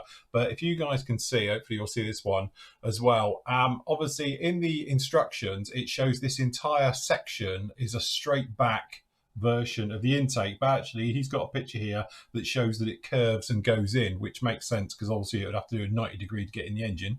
But anyway, he's saying in there, you can imagine it's molded. If the intake duct was in the wrong shape, should it be curved? I was wondering if someone produced any aftermarket correction, at least the nose wheel was correct, as Airfix seemed to have got a little confused with the grooves on their T11. So I'll double check that, because obviously that's been done by a scan data. So the shape and everything should be there, but I haven't worked on this project, so I won't really know. But I will pass that on and see whether that is correct or not. Because obviously, just wondering, because we have the scan data, so unless something's been missed and stuff like that. Yeah, or perhaps they got the wrong tyre on it for the scan data, which is the trouble when you're dealing with. Yeah, no, I'll have a look a bit into it. There you go. Look, we might be able to catch that one. Okay, John says, hello, all to all. Could you make Airfix aware by Paramjit that it's an excellent idea to have a canopy mast plan printed on the instructions? I've said this to him. He knows he's going to make sure they all come with them. Apparently, when they can work out what the shape is. As I said, somebody's going to have to get the kit, put a bit of tape over it, line it out, draw it, and it'll be fine.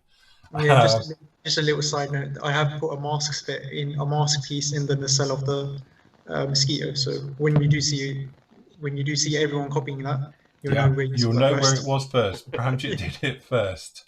Also, please congratulate them on managing to extract me for money out of my wallet over the recent years. Yes, definitely. Airfix costs us all a fortune now. Scott says, firstly, just that I'm really enjoying the build of my new Airfix Firefly. Just started the 72nd Spitfire Mark V. Both were a lot of fun and great little kits. My question for everyone was, what was your favourite Airfix kit? Would you personally like to see done in the future?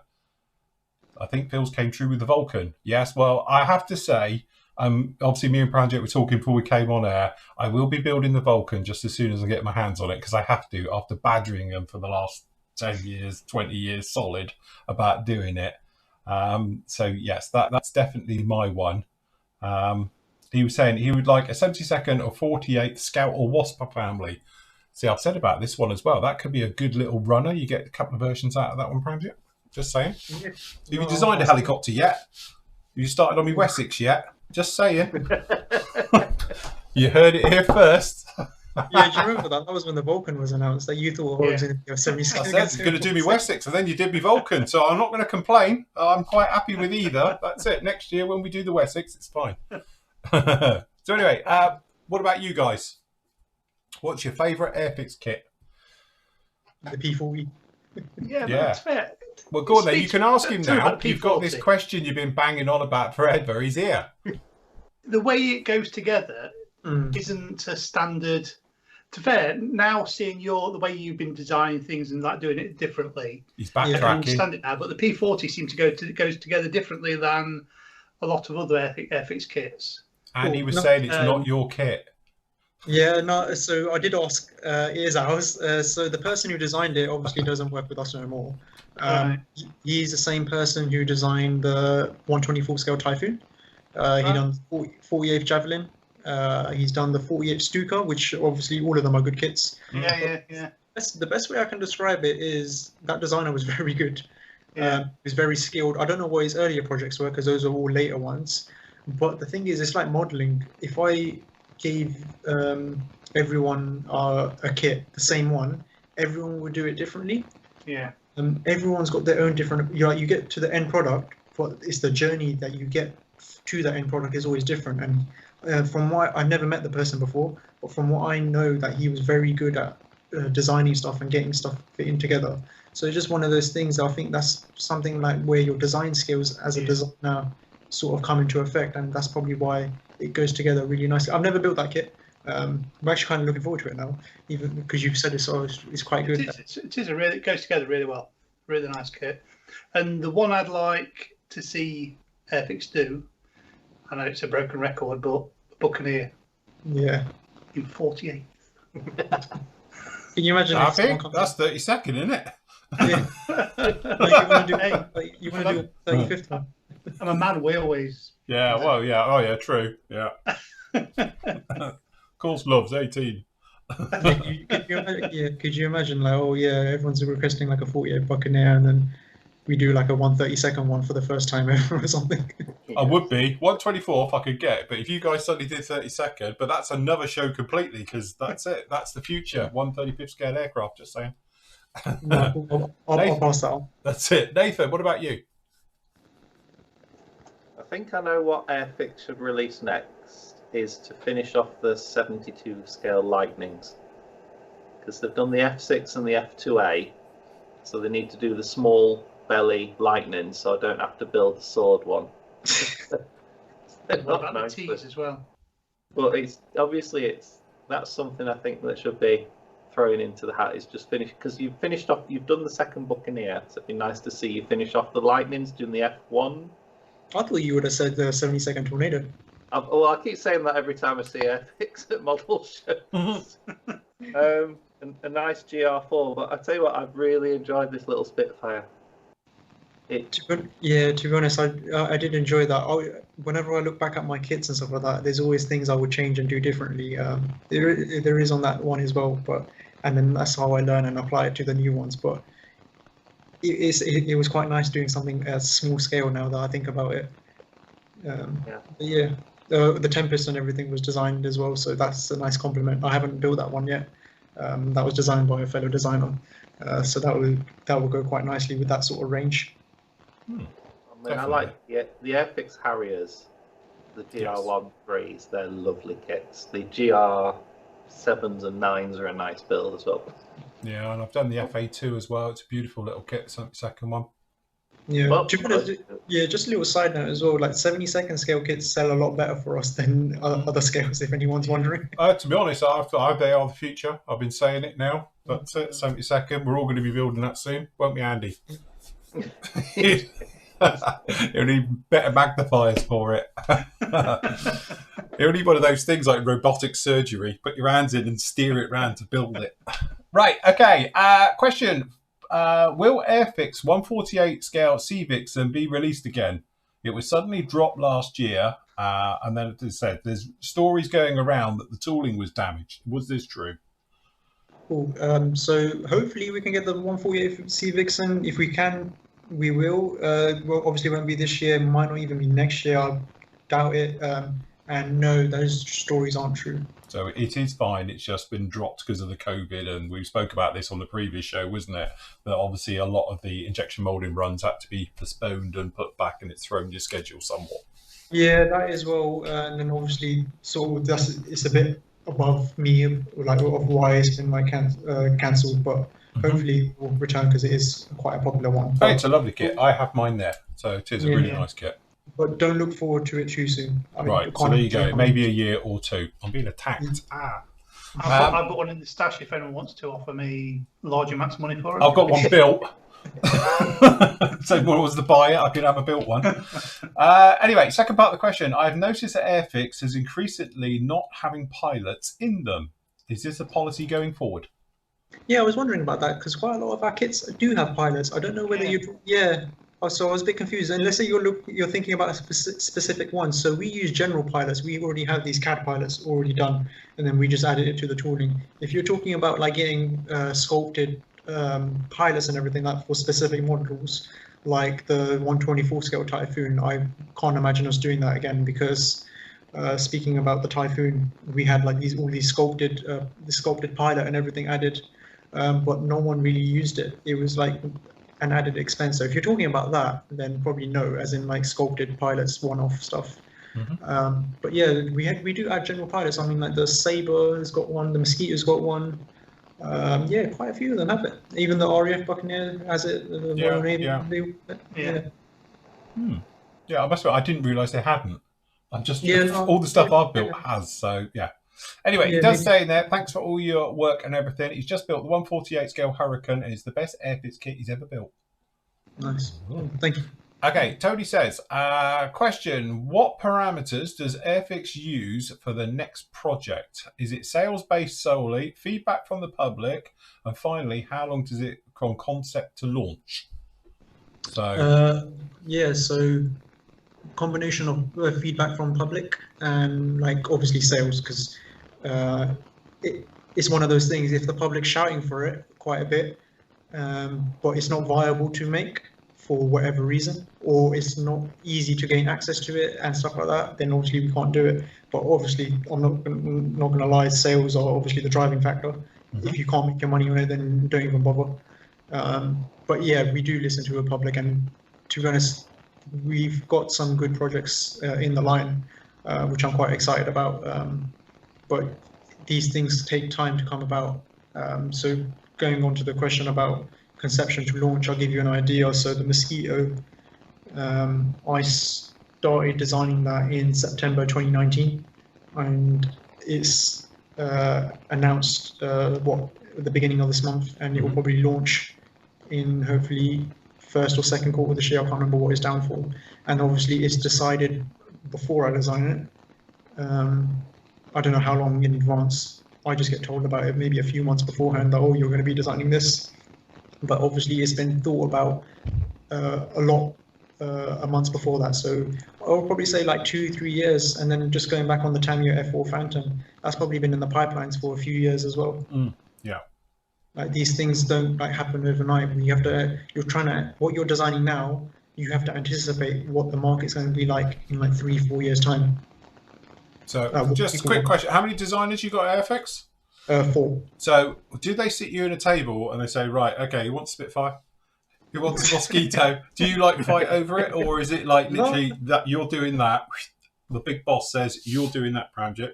You're doing that. Yeah. And can you do like school? Say I don't want to do that one. Can I have it is, and you just swap?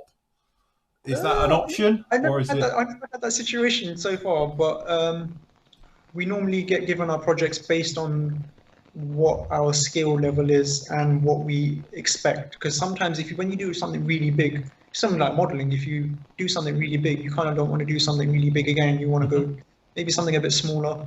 Yeah. Obviously, from when I started, I was out of CAD. I didn't do much CAD work for a while. So I had done a tank first, which I had no surfaces. It was more like solid shapes and stuff like that. So from that point of view, that was the reason why I done that, and then slowly worked my way up to more complicated shapes and then complicated projects in the Mosquito. So hence the Mosquito was like a big milestone for me, because it was like all the information and experience I've learned from the previous 4 projects had come in to the Mosquito and what I had learned. So it comes on skill and everything like that. Well, I've got like 2-3 years worth of skill now. So yeah, that is probably like more or less the thing. And then sometimes we kind of choose like, oh yeah, because I know Chris, he does like the big stuff, like the Vulcan, the Hellcat, the big stuff, because he's got the patience to do it. Because these projects are long, like the Hellcat took a year. Yeah. I mean, I'm talking literally 9 to 5 every day, looking at the same thing. Yeah, no, we spoke about that before, literally counting rivets on that one. So yeah. I mean, like, just to give you an idea as well, I don't think people realize this, but for every, this is on average as well. So for every hour someone builds a product, that's probably 15 to 20 hours of design time. Yeah. On average, and obviously it varies on different projects, but I'm just giving you an average. I will probably say, so for every hour that Nathan's done that Spitfire, I've probably done about 15 hours worth of design work. I know the feeling. It's like me editing. For every literally hour of video I do here, it's 4 hours of editing. It's 1-to-4 ratio. So that's how it works.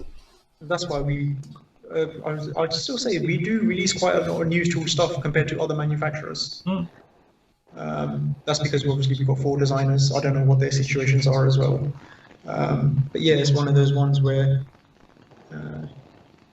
like the smaller stuff takes obviously less time to do, and then obviously the bigger stuff takes longer. That's why like you don't release a 1/24 scale kit every year, because you can't get those out all the time. Definitely. Right, what I'm going to do, guys, because we've got loads of questions here, we're running out of time. I'm going to just ask the questions. Paramjit has seen these as well, and obviously don't forget he's on the forum, so we can read through these afterwards, because most of them are just saying how wonderful you are and they want to have your children and everything. So anyway, do you get involved with livery choices? And what is the product lifespan of a livery scheme before Airfix revised the boxings? That's from Clive.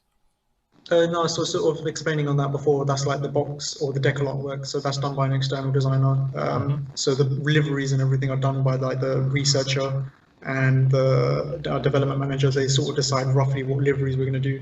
I don't really get involved in that. It's not really my sort of thing, and just not really my area.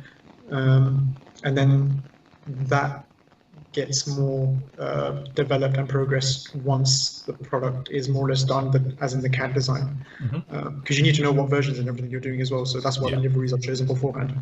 And then obviously big hardcore research gets done during decals. So you as a designer, when you're doing your research and references, do you often think like, oh, this is a good one, this should be on the box art? Do you get a bit of a shout on it? Yeah, no, sometimes we do say that. For example, the chipmunk is a classic example, because I think it's only supposed to be 2-3 liveries, and we're like, oh yeah, this one looks cool, let's add another one. That's how that one worked. So that's why there's 4. Oh, there you go. You see, it's the designers for you guys. That's what it is. Okay, do we think about paint shakers? Get yourself a badger stirrer or just a thing in there. Okay, Jerry says, do you think Airfix have missed the trick not updating or retooling some of those vintage kits into more current, more relevant versions? My examples, the Jetstream. Why not do a Jetstream 31 or a Donami? Why not the Hawker Raythorn 70-800 series? So upgrading old kits, is that an option for Airfix these days, or is it? We wouldn't upgrade it. We would just retool it completely if we were to do that. There's no really much point of. I don't really see the point of adding stuff to old tools. And it's also the fact that these stuff that you mentioned are very niche. You got to think about these when these were manufactured. These were like 20, 30, 40, 50 years ago. The hobby was completely different then. The hobby was actually a lot bigger than it is now. Even though there was no internet or stuff like that, the hobby was quite big. So you could have your like main products like the Spitfires and Hurricanes and all that sort of stuff. Then you could have like really niche stuff and then still make a business out of it. As example is Wing Wings. They went for a super niche thing, and obviously they're not around.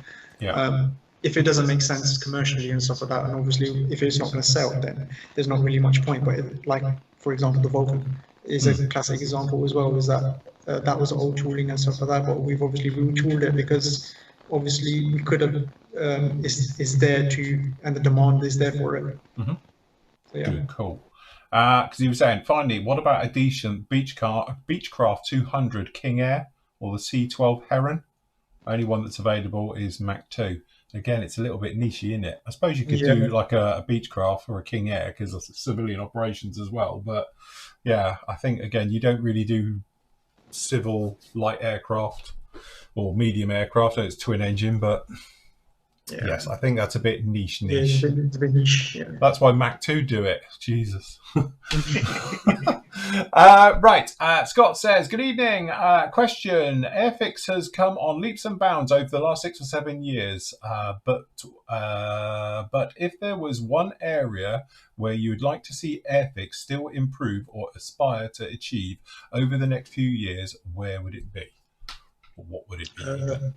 Tooling and slip molding. Yeah, that is. Do you know what? I've got the A&K weapon set, and I was absolutely blown away by how good that is. And do you know what? It's only £25, and I counted it. You get like 60 weapons in there. If you do £25 divided by 60, that's like 40p. I know. How do they work that out? I don't. Yeah, it's this again because to be honest, me and Paramjit discussed slip molding and the cost of it, and how much more expensive it is to do it. So how comes they did it? But I'll tell you how, because they own the injection molding company. Yeah, I don't know whether it's called slip molding. I think it's called slide molding. Slide molding, isn't it? Yeah. But yeah, to be honest, quite a lot of manufacturers. If you look at the Academy tanks, they've got it. The Cromwells. Yeah. They're Airfix ones, but they've been designed by Academy and manufactured by Academy. They've got like slide molds in there, and it's like, oh yeah, how do you guys manage to do that at a simple cost? We wouldn't do it for a more complicated, we wouldn't do it for a very simple product because the runs for it are a lot more demanding. You'd obviously have to do it for a car or something because there's no other choice. Yeah. To get the body and stuff like that. One obviously aspect we can probably definitely improve is obviously the quality control. It's not really acceptable to get buy a kit for like what 30 either what is it? Whether you're paying £5 or £100, you have like half a fuselage or something like that. I think that's something. I'm used to it. It's fine. Would you, obviously from a design point of view, I'm acutely aware, you've got people above you that, want best what they can get for their money and everything else. But like we said, we've seen a lot of companies in, the Eastern European companies, not just Edards of this world, but a lot of like armor hobbies that sort of came out of nowhere doing incredibly detailed, like the 72nd Hurricane. I don't know if you've seen one, but They are amazing for something that's big, with the amount of all the riveting detail into it and everything else like that. Obviously, I imagine their tooling costs and things like that must be horrendous for it. You know, is it something where you're aware of these companies coming along these days and thinking we need to up our game perhaps to match them? 100%. I mean, like, I've seen the Arm and Hobby stuff. I've only seen it by pictures. I haven't seen it physically in person, but the quality looks absolutely amazing, and that is more or less like a direct competitor to us if you think about it. It's definitely something that we do need to improve. We know that. Airfix has this place where you pay this for a certain price. It's in a certain price bracket. Yeah, you're in that bracket. Yeah. I mean, like, for example, like the P51 Mustang, there's 3 now. There's a Tamiya one, there's an Airfix one, and there's an Edward one. People say to me, which one do you want to buy? Which one's the best one? I know which one's the best one, but it's like, what's your budget and what? We've been saying that recently about various manufacturers. You know, you've got tier 1, you know, you're paying 100 quid for a 48 scale kit, but you know it's going to be lovely. But you can pay a lot less if you want to put a little bit of work in and finish it off a bit nice. So yeah, I think everywhere has its place. But I was just saying, you know, as I say, we've seen literally saying like 5-7 years, these companies come out of nowhere really good. You usually expect them to be a bit naff and get better, but they're coming along very strong straight off the bat and coming through. So yeah, obviously. This is where the toolmaker comes into effect, where they're sort of like pushing the game up. They're pushing it up a bit, as in like they're making like okay designs really good and stuff like that. Or not saying that the design is bad or anything like that, but it goes hand in hand, the design and the toolmaking. Yeah, definitely. Robert says he's got the new tooled Airfix 1/35 scale Cromwell tank, which looks excellent. In order, and several of your repop armor kits in the stash. Does Airfix have any plans to release their own brand of new tooled Cromwell in this scale? Got any armor coming your way, or is it all being outsourced a bit these days? The Cromwells, the Cromwells are designed by Academy, manufactured by Academy. If no one knows that, the same with the ambulance, the K2 ambulance as well. Yeah, that's done by Academy as well. Just so that people are aware. Is that something where you're seeing more Airfix starting to do that sort of outsourcing to other companies to cover particular areas, perhaps? Yeah, that as well. We're working quite closely with them. I mean, like, to be honest, we wouldn't be able to do it just because one product will obviously get dropped. You obviously do 2 things at once, and obviously they've got the skill and expertise to doing these tanks and stuff like that. Just on a note, the Cromwells, I've built both of them. They're actually quite nice. I mean, you'll be quite pleasantly surprised. I don't know how, like, in terms of how accurate it is and how well it compares to the Tamiya one, because I've never done that, but it goes together really nicely. So you will be pleased with that. I would probably say, what do you sort of question back at you? What do you think we should add to the Cromwells line? Because we obviously got the Reeboks Academy once. As a new tool, what do you think we should add? Because obviously that's quite a competitive market now. Like, so many people are border models, rifle models, mini art, Tamiya. Like, it's a very competitive market. Very, yeah. Okay, so Darren's put, what advice would you offer Revel if they ask you your opinion on how to improve their kits? Ooh, look, they stare at each other at trade shows, you know, if they're still on. I'll just say, here, come work for us. Yeah, that's it. Yes. Stop reboxing old crap, that's what I'd say. At least you guys have stopped that. At least your Reeboks say classic on them now and everything, which was my bugbear. Do you know what? Actually, it's funny because if you go back with all my complaints about Airfix, and obviously I'm very vocal about you guys anyway, I think I love you. You've actually done it all, because I said originally about you've got to put something on the box, because the amount of people used to come to me saying I bought one of their old crap kits from the 70s, but it's in a new box and got cool. But now they've got classic, and I must admit, we've spoken about them a lot.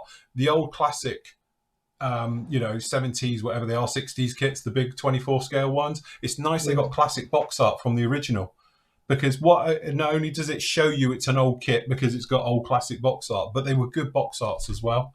So that's quite nice. And obviously, with the Vulcan, the instructions, all the little tick boxes are doing very nicely along there. So definitely. He was saying, can you offer some insight into the delay which affected the 2021 announcements?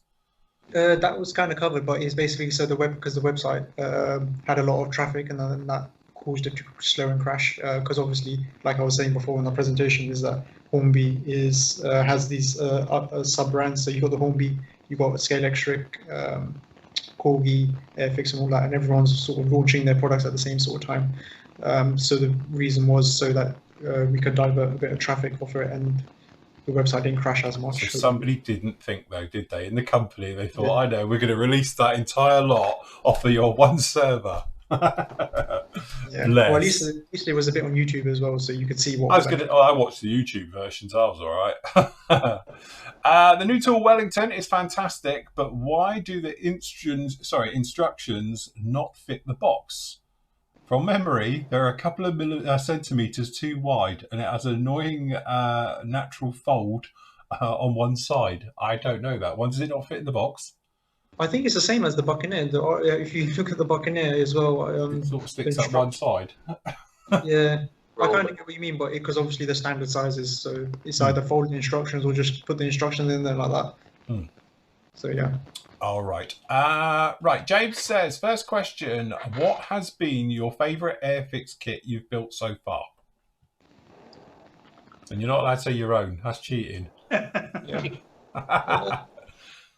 I done the Vulcan. That's actually quite an enjoyable build. What, the old one or the new one? The new one. I haven't built the old one. Right. Okay. Second question is for the team as well. What is the best chair for modelling? What are you sitting on, Paramjit? I'm sitting on an IKEA one. It's like 100 or 200 pounds. At first, I thought, oh, it wasn't worth it, but it's actually not bad. It's held up its shape and everything for what, 2-3 years now. It's one of those expensive. It's one of those like £200 ones from IKEA, and I thought at first it's a bit of a rip-off, and it's got a lumbar support as well. You need lumbar support, trust me. Otherwise, you'd be playing your back. You need that big wedge in the back. Otherwise, it'll have you. I always have mine. Yeah, but it actually does help because obviously I'm working from home now, and it is quite comfortable. Definitely. Andy? Mine's from IKEA as well. Oh, look, IKEA brigade. Nathan? Oh yeah, got the same, very simple one to mine. Yeah, very similar. Yeah. Nathan, what you got? Mine's from IKEA. Well, your entire house is from IKEA. Did your fridge come from IKEA? No. Oh. It'll be thrown out then. My den is just old IKEA bits and bobs that, rather than take it to the skip, I've thrown it. That's it. So I'm surrounded on all sides by IKEA furniture from. This might not be. My office upstairs is an IKEA showroom. It is literally everything is IKEA now. I went in there and it's like, right, one of them. We need that. Have that. That's it. A little fun fact: if you look behind me where my hand is, which way is this? Yeah. So those are the Hobby Zone paint stands, and what I've actually done is I got an IKEA table and screwed it into the IKEA table and rested it against the wall. Oh, there you go. IKEA hack. That's pretty. Yeah. That's it. Because obviously I rent this place out, so I can't just go drill into the walls. And even if you own your home, you don't want to drill into the walls. So I actually got this table for like what, 15, 20 quid or something like that, or 30. I can't remember. It's like 2 meters tall, and then I just get this Hobby Zone paint stands and then sort of screwed it in. There you go. You see, floor to ceiling paint rack. That's what you need. Thank you, keeping us sane during these interesting times. Absolutely. Tim says, how was your experience of getting your first kit from your test shots? Did you have to make any changes? Well, we sort of spoke about this. You're always going to do changes. So actually, so the Tiger one was actually the first project I got, and I thought it was a bit of a wake-up call because I was like, there were things that I designed that weren't quite right, and it was, to be honest, it was a big wake-up call because it was a big learning experience for me. Things weren't going together quite correctly, and I'll follow this on another show. So there were quite a few changes that I had to make, and to be honest, I'm really glad I did make those mistakes because it was a big learning experience. But you know, when you get your test shots, it's like Christmas. It's like or birthday or whatever. It's like, oh yeah, look, everyone. When the first shots come around for the first project, everyone comes running around. Obviously not now because it's COVID, yeah, it's one of those things because everyone wants to see it. I remember that's always what happens when one of these projects sort of come in, or a new project. Everyone wants to look at it, see how it is, what the quality is like. Yeah, it's one of those things. But yeah, I have learned quite a lot, and hopefully later on these, so like the Mosquito and future projects and stuff like that, hopefully you'll see my experience sort of comes into it. Cool, very good. Robert's put up a picture of Typhoon with riveted wings, and I thought they were composite. Trust me, they're nothing like the Trumpy wings because they're like proper, rivets are massive and over the top. And also, the Trumpeter one, no, it's not, because isn't it got the Tornado engines? In the Trumpy one is the prototype, isn't it? It's not even the real version. So EFA had Tornado tail and engines. Yeah, and I think that's what the Trumpeter kit had for their Typhoon, 32nd Typhoon. So watch out for that one. Roger says, a question for Paramjit. I joined the Airfix club and pre-ordered the Vulcan. Will it be out soon? Yes, it will. It will, very soon. Probably like April. Yeah. Something like that. Yeah. Quick, we've got a pre-order for it yet, Andy? We've got loads of pre-orders for it. I put Paramjit's name down on it, so yeah, that's it. Lauren says, questions. Is there a fixed distribution or budget per activity? So times percent for CAD design, Y for research. Yeah, do you have certain budgets for different departments to working for?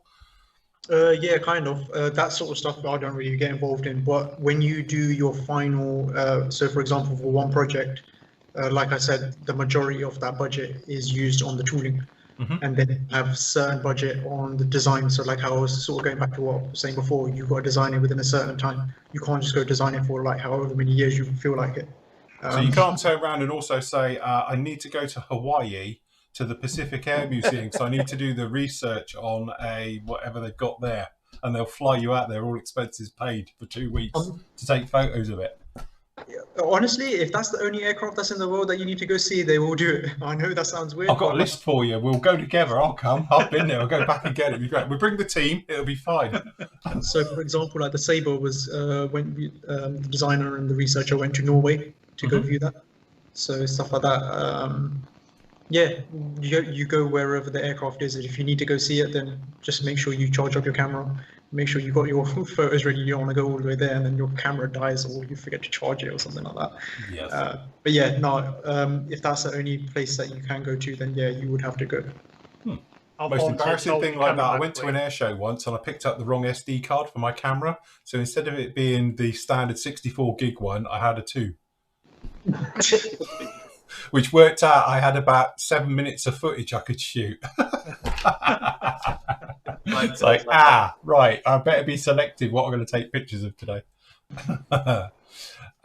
Do you know, do the kits which cost the same in the shop have the same budget? Yeah, I would imagine so, because like Revol are like a fairly close competitor and stuff like that. Yeah. I would imagine, obviously not knowing and working for that company, only they will know, and obviously we know our stuff. But yeah, you would imagine that that sort of budget is in that same sort of level. So for example, like let's just say a 48 scale F4 Phantom by Tamiya, that budget is a lot higher. That's why that price is £100. So there's reasoning for that cost and stuff like that. And like I said, it's just mainly because of the tooling cost. Got you. Because obviously it says there are sometimes many obvious errors, like the misshaped nose cone spines, F-18s by Rebel and stuff like that. Again, that's just their screw up, I would have thought, slightly. Yeah, somebody didn't. That's why we use LiDAR scanning as well, because it's accurate. And to be honest, I don't think we ever really get anything shape-wise wrong. No. Speaking about that Empire, I'm not 100% sure on that, so I can't quote on that. But other than that, what was I was looking at the hobby bus. Hobby bus, I might problem for that. I wanted to get the SU-34. That's why I bought the paints from PM models, because I'm getting ready to get an SU-34. I want to get the hobby bus one, but it's £110, and it's like everyone knows that the shape of the nose is wrong. Yes. The trouble with the SU-34, it's not just the nose; the engines are wrong as well at the back. That's why I've done a build of it. You'll notice with mine I put fog covers and they're fake because they're here because the engines are here. So to make it look right as well, it's not the best kit, to be honest. Ricky's saying apparently we've got a free advert in Scale Aircraft Modelling International again, page 57, Flooring Models Dark Wash. Good job. In regards to Airfix show, why can't Airfix, when it produced its 124th Typhoon, give options for allowing a full engine and it gives you the cowling that fits? Ooh, it doesn't work for you anymore, you can say it. So I think what you're saying about that front multi-piece cowling for the Typhoon, if you notice with mine, it's not on. There could be a small reason for that because it's a bit getting it all to fit in. We have had quite a lot of negative feedback about that, to be honest, from what I've heard. Yeah, it's just one of those things that probably just hasn't been overly thought out. Probably. Yeah. Probably could have just been maybe. This is the problem. So coming back to like options and stuff like that, like why you've got so many options for a designer, it's such a headache that you've got to do these so many different options. For example, it will be easy if I had this one option, like, and I don't have to worry about that. So you don't have to worry about like landing gear up or down. If you had like one option and all that sort of stuff. So for it as a designer, the more options you've got. So for example, the Typhoon, cowling on, cowling off. Even the Hellcat is a bit tricky as well because the 24th scale one, because trying to put panels on and stuff like that. Kit York, for example, as well, they prioritize having everything stuff all open rather than closed. Yeah, it's just one of those things for a designer. I'm not gonna lie, it's a headache. It does you have to use a lot of brain power to try and make it think on how it's going to go together. You do have to make compromises, and obviously these are the compromises that were made. Definitely. And I suppose also that, you know, we often say about the price of like Tamiya kits as well, is that, you know, from a design point of view, they do theirs designed to be gear on, gear off, engines open, everything open on them. You know, the amount of work, I suppose, it takes to do all of that to make it fit, you know. Every kit has compromises, no matter what, for whatever reason. And I'll go on to about that on the next presentation when I talk about the Mosquito, like what sort of design decision I've got to make. Because there's decisions and everything that you've got to make for it to actually become a product and be sensible. So yeah, there is a lot of compromises made. John's basically saying about the Civics, and again we've covered that, and he's saying about doing a neutral Buccaneer, which is probably the most asked question we get every time. Hi team, why can't Airfix be completely made in the UK, or is it just about cost? So cost is a big factor, and obviously it's not one of the most easiest things. You can't just go shift everything over from one country to another. There's so much investment and all that stuff, and obviously you've got to find like I was saying, you've got to find a manufacturer, you've got to find a tool maker. I was going to say, is there a tool maker in the UK that could do it? Probably not. Or not at that price? Not at that price, and probably not at that skill level, because obviously if you find a new tool maker, they're going to have a bit of teething problems, so your first few kits probably won't be great.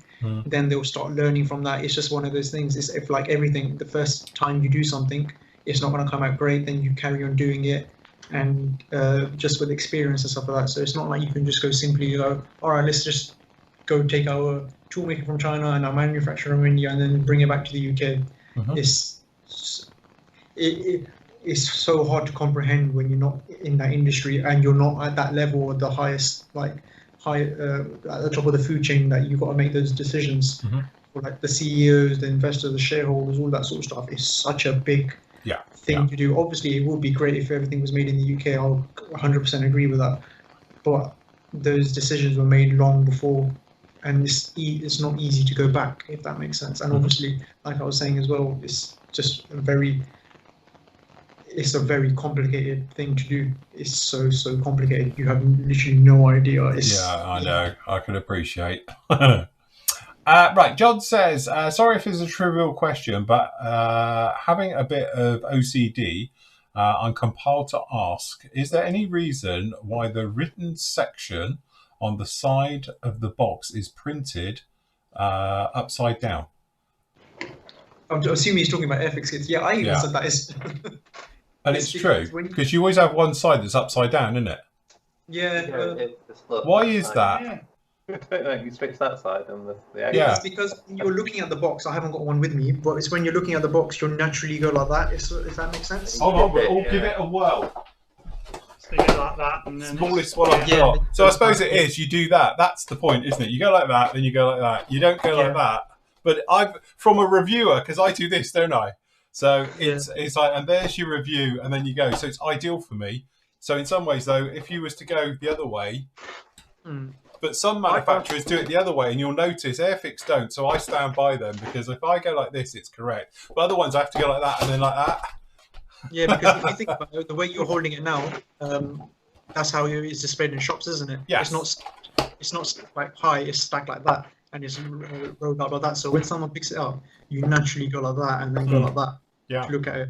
But yeah, I did ask that question as well. But it does always seem funny how that one is technically, because if you were stacking it on the shelf, you know, that's the right way up. That way, it's upside down, so you'd have to put it that way. Yeah. They're strange, but from a reviewing point of view, it works for me, because I can just do that with it, and there we go. You know, so. I mean, there aren't many model Kit shops Kat edition. Will you be giving away Kit Kats again, or was that a really bad idea? Your publicity department must hate us.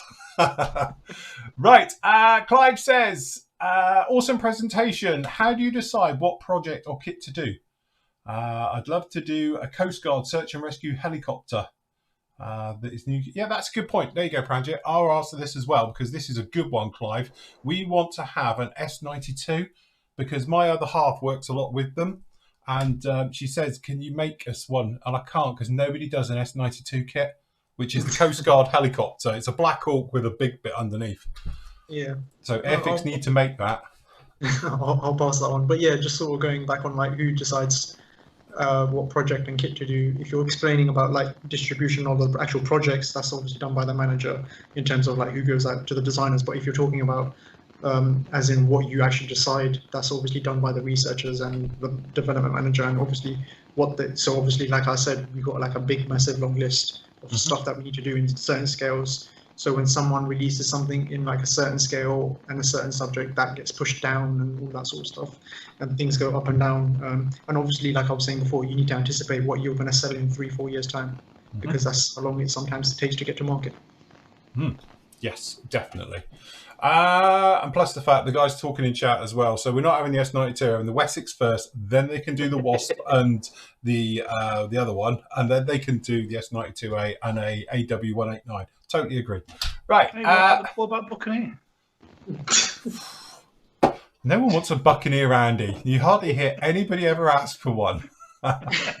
Anyway, fantastic presentation. This is from Ali. How many projects is a designer working on at any one time? One. You don't do any more than that.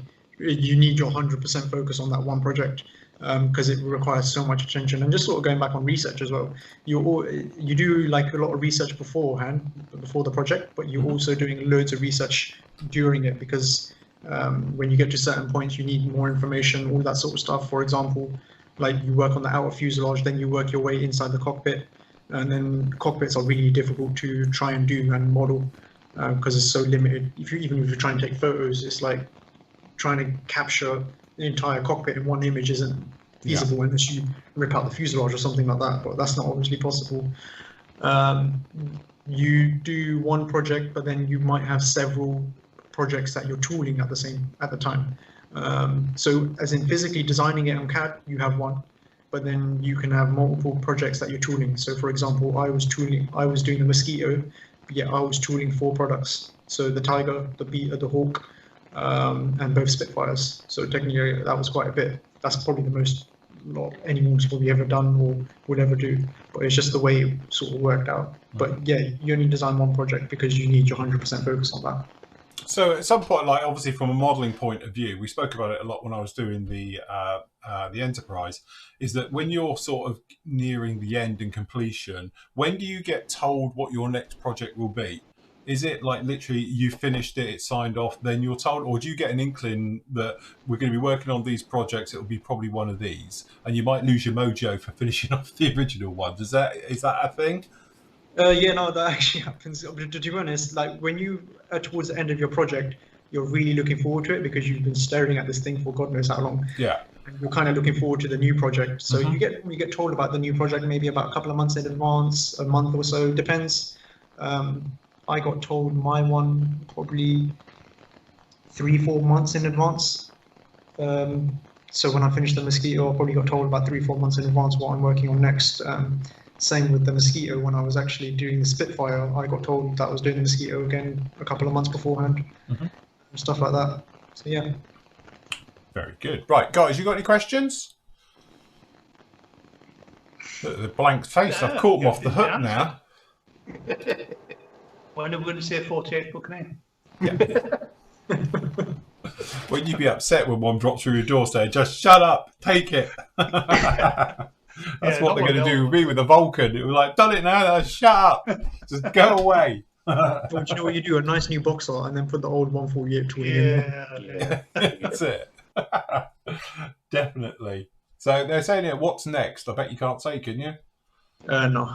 Oh, look, shame.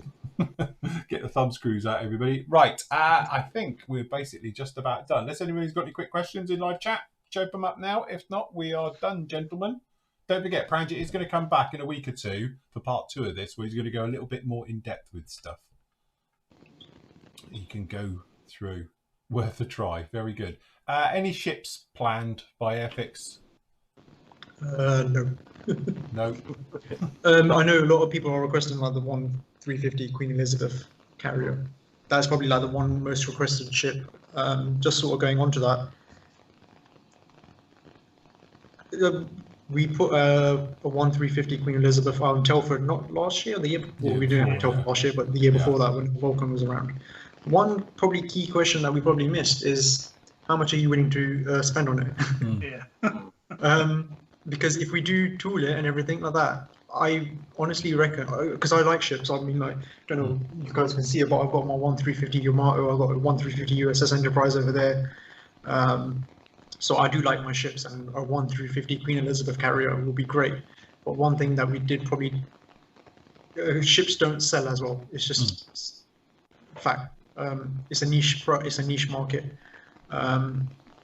The guys own a model shop. They will know that ships don't really sell that well. No. Because it really, and obviously it's a huge investment. I mean, like, you're talking about a ship that's probably going to be about more than 600 millimeters long in terms of like model length. Yeah. That's a big tooling. Would you pay like £200-300 for a kit, well, a model kit? And that is it. I think, as you say, that answers the question. As soon as you say to people, yeah, we can produce you a beautiful one, the rest of it, but it's going to be 200 or 300 quid in today's money, people will be too much for me. So everyone likes the idea of these things, but when you say to them that's what it is, because again, I think you've got that bank thing, isn't it? At the end of the day, you've got to keep accounts happy. You're not going to sell many of them because it's not going to sell as many as a Spitfire are. Yeah, so it's going to be a more limited run. All right, hopefully you get a few years out of it. We might have that ship around for 100 years probably. We need to get the money back somehow for the real thing. So hopefully the tooling will be around for it as well. But it's still not going to be a mass seller. I think that's always going to be the problem. I think the ship kits like Trumpeter, Merit, and there's another company as well. I can't remember what the name is. Maybe it's Bronco. Maybe I can't remember. Yeah. But I'm pretty sure they're tooling it. One person is tooling it, and they're sharing the cost between each other. I have a feeling that's what they're doing because it's just such a big investment. I saw a Trumpeter kit. It was a carrier. I think it was 1/200 scale. The box was huge. It was at Telford, and I was like, it was like £300-400 RRP. And I was like, first of all, no one's really gonna be able to afford that. It's such a big investment with such a big cost, for such a niche product. And also, just like, would people pay £200-300 for a Queen Elizabeth class carrier? Yeah. And that's the probably thing. People probably say, "Oh yeah, it's a great thing. We need to have it." But when it push comes to shove, and like, would you actually buy it and spend your own money on it? It's like, oh, probably not, because it's so big. And obviously, from a research point of view, trying to get the shapes and everything, I don't know whether the 3D scanning, would you be able to go scan it? Yeah, can you LiDAR the ship? LiDAR. Casually going down the dock. Yeah, that's sort of stuff as well. I mean, like, it's such a modern thing, trying to get access to it. Well, we've said this before, isn't it? Airfix, notably don't do modern aircraft. And we've always said, is this, I think, and I know we've covered this on other shows with you, obviously you've got licensing. You know, with obviously the aircraft manufacturer, you have to get them all signed off by now. And obviously when it's a frontline aircraft, you know, modern stuff, there's a certain amount of security involved with it as well. So, you know, that's why we've often said Airfix tended to Cold War eras, because that's why we were quite excited for the new Tornado. Now it's available in museums and stuff to be able to get, you know. So, yes. Yeah, once museums do open up. Well, yeah, eventually we get around them. You're okay at the moment. Yeah, it's just one of those things that research purposes, you're trying to do like something like a carrier or ship or something like that. Like, first of all, how are you supposed to get the information for the hull? It's not like you can just go jump in the water and go swim down and have a look at it. No, they frown upon that. Yeah. I mean, like, first of all, if I want a ship, I want a one-piece hull ship. Yes, I want something like how the Illustrious was, where is it Illustrious or the type of, like, I don't really like that. I want a one-piece hull because it's more better. That's the sort of thing you want, and those things cost money. Yeah, it's just it is one of those things that maybe we'll probably do in the future. Maybe someone will do, but obviously it's such a big investment, and the design of it will take ages because it's such a big thing. Yeah, and trying to get the information for it, you can't just go. Right, it's in the middle of the sea. You can't just go, oh yeah, guys, can I go see this aircraft carrier? Yeah. You can't just go rock up. It's like, there's so many like obstacles and like that sort of stuff. But I just thought I'd be quite transparent. And No, very good. Right, okay, those. I think we will call it there. I think we're done for questions. A massive, massive thank you from Paramjit. I'd say we'll get him back in a couple of weeks and he can go a little bit more in depth in some of those areas that we were on to before. But very thanks a lot, mate. It's another fantastic insight to you, the company, and having watched you grow up over the. I remember you were this tall. Well, you're right. You were a bit bigger, and now look at him. He's a fully fledged. And do you feel now that you're not the new boy at the company as well? Yeah, I push the boundaries a bit more. That's it now. You can demand us have a cup of tea. Well, you could do if you were there. So, how much work are you doing at home? Is it literally you guys are all at home now? An occasional, you know, into the office every now and again. Yeah, so I've got all my PC workstation at home, just working away, CAD, doing my CAD. It's actually I actually quite like working at home. It's very, you don't. I'm an early riser. I'm up at like 5 o'clock in the morning, 5 o'clock in the morning sometimes. So waking up early isn't really a problem. But it's the fact that you don't have to get ready and go anywhere. No. I mean, you can have a nice lunch and sit on your bed and watch a bit of a program during your lunch break and that sort of stuff. It's quite nice. Obviously, I'm quite lucky. The way I am. Your lunch break doesn't end up being a 5-hour lunch break, though, isn't it? No, I'm pretty good. I'm all right. But to be honest, I end up doing you end up like starting a bit earlier and finishing a bit later, just because. Yeah. Just there and stuff like that. Yeah. Do you set yourself just out of interest? You know, obviously with me, I'm not so bad, but I used to be a bit of a nightmare for like getting sidetracked on YouTube, or something would happen on the telly or the news, and you end up and you don't get on. So what I actually have is, I set my day into certain areas and with a task. So I will know I will have to do like the emails and the bits and pieces normally for this first sort of hour. I usually have a phone call with the guys, which is normally half an hour each morning, things like that for the PM side of it. And then it's a case of then I do my ordering bits and pieces, and then filming is set for this amount of time, which allows for editing. Do you try and set yourself goals? So you turn around and say, today I need to get that section done, or that bit of development done, or things like that? Or you're a bit more fluid with it? Our majority of our job is literally, 99% of our job is literally just sitting on a computer and doing the CAD and building this model kit. That is the majority of our time. So what we do, we set goals and have timelines of like what sort of targets we need to get at this point. So for example,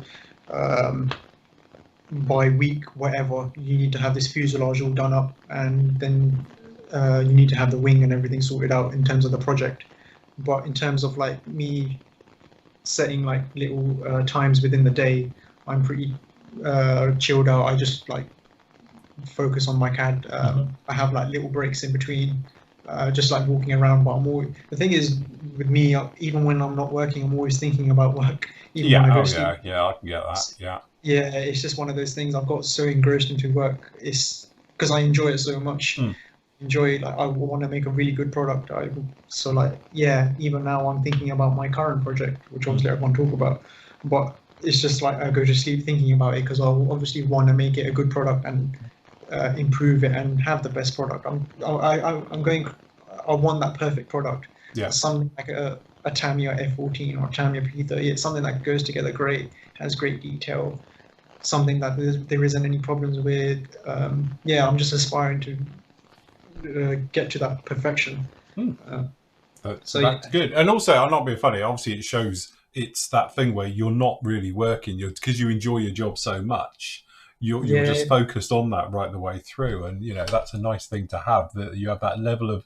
It's not just a job and a paycheck. That you've got a real sort of passion for it. And like I've said before, I think the hobby lost its way a few years ago, where things became very financial, shall we say? And I think people were looking at, they've got to make this amount of money, and I think that's what was lacking from the hobby and passion. And I think, to be honest, Airfix fell into that trap as well.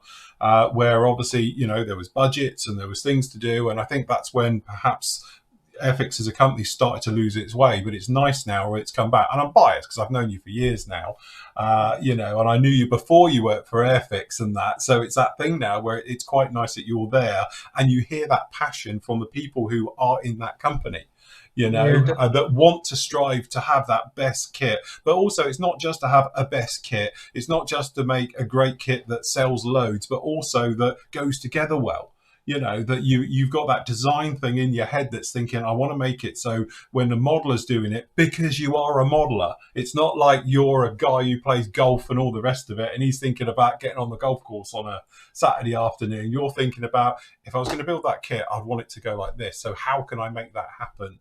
And that's really, I think, what shines through with you, and I know I'm biased anyway, but it's that thing where I think Airfix are lucky to have a young guy like you that's come along, who's got that drive, got that passion, who wants to strive to understand the business, to push it forward, but also to design kits in a certain way and have that thing about the detail level and everything else, and aspire to take it to Tamiya.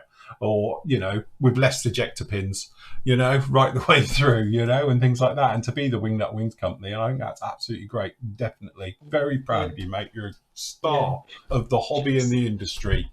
See, everyone write to Airfix and say what a great star Paramjit is. So, yes, very good. And also, just to give a shameless plug to you lot, you've got a new YouTube channel going now. Do we? Which you were on using my sounding sticks. Next time, can you I'll send you one where you can read the logo that's not covered in crap. You can casually leave them around like, oh look, there's a bottle of wash there and there's a sander. Yeah, you'll be surprised what's going to be coming out in the next 6 months to a year. I won't probably say too much, but yeah, you'll be surprised what sort of placement products are around. Oh, that's good. But are you going to be working more with that side of the team? Because obviously you got that young chap who's sort of doing the Airfix. What's it called? I can't remember what they call it now. That YouTube channel thing they're doing. Flight Deck. Flight Deck. Yeah. Are you going to be on that quite a bit? I don't know, to be honest. I'm not 100% sure. I've done a few videos, so I've done those Airfix starter sets. To be honest, that I don't actually build like that. If anyone is one, oh, you tell it. I thought you were there with. I said I know what he's like because I could see it behind him, and there he was with everything perfectly lined out in his new tray, and his cutting mat and painting his tanks. That video was literally just to represent how these kits go together for kids. Oh yeah, absolutely. Yeah, that you can build whatever you need. Do you know what was quite funny? As I was using display side cutters in that video. Yes, you'll get shot. You're not using comfy stuff. Yeah. I expect you to get your paintbrush out, then cut to it, finished it, you'd airbrushed it all, and yeah, that's it. Had it all airbrushed, fully weathered and everything, and I used all paint and still out the pot.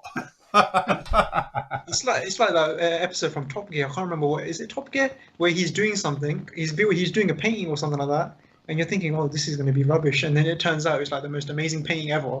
And it's yeah, that definitely wasn't him who painted it. I think it was Jeremy Fox, and I can't remember the Top Gear or something like that. Oh, I can't remember now. It was something. Yeah. Very good. Right, okay then, guys, we're going to call it there because we've been yapping on far too long. As I say, Paramjit will be back with us in a couple of weeks, and he's going to do another one, a little bit more of the technical side of it, so we can answer a load more of your questions. But a massive thank you to him for joining us this evening. It is an absolute pleasure, as always. Big pleasure to you guys as well in live chat. Thank you for all your questions on the Flory family and everything like those ones. So again, we will see you again tomorrow afternoon, no doubt. Nathan, thank you very much, as always. Keep going with the Mary Rose and the Spitfire. Definitely. Oh, good. Oh, that's it. Well done to Andy for completing the P40, which was lovely. It was fantastic. He's been seriously going on about that non-stop this year. Yeah. So yes, definitely, and we'll be back with you again obviously tomorrow afternoon 2 o'clock for the sort of Friday rundown show, where we'll probably be doing a bit of modelling, to be honest, and just chilling out towards we get to go into the weekend as we make our way through. So that's it from us. Thank you very much for joining us this evening. We will see you all again very, very soon. Please stay safe, stay sanitised, but most of all, have a happy modelling day. See you later, guys. Bye. Bye. Wave goodbye, gentlemen.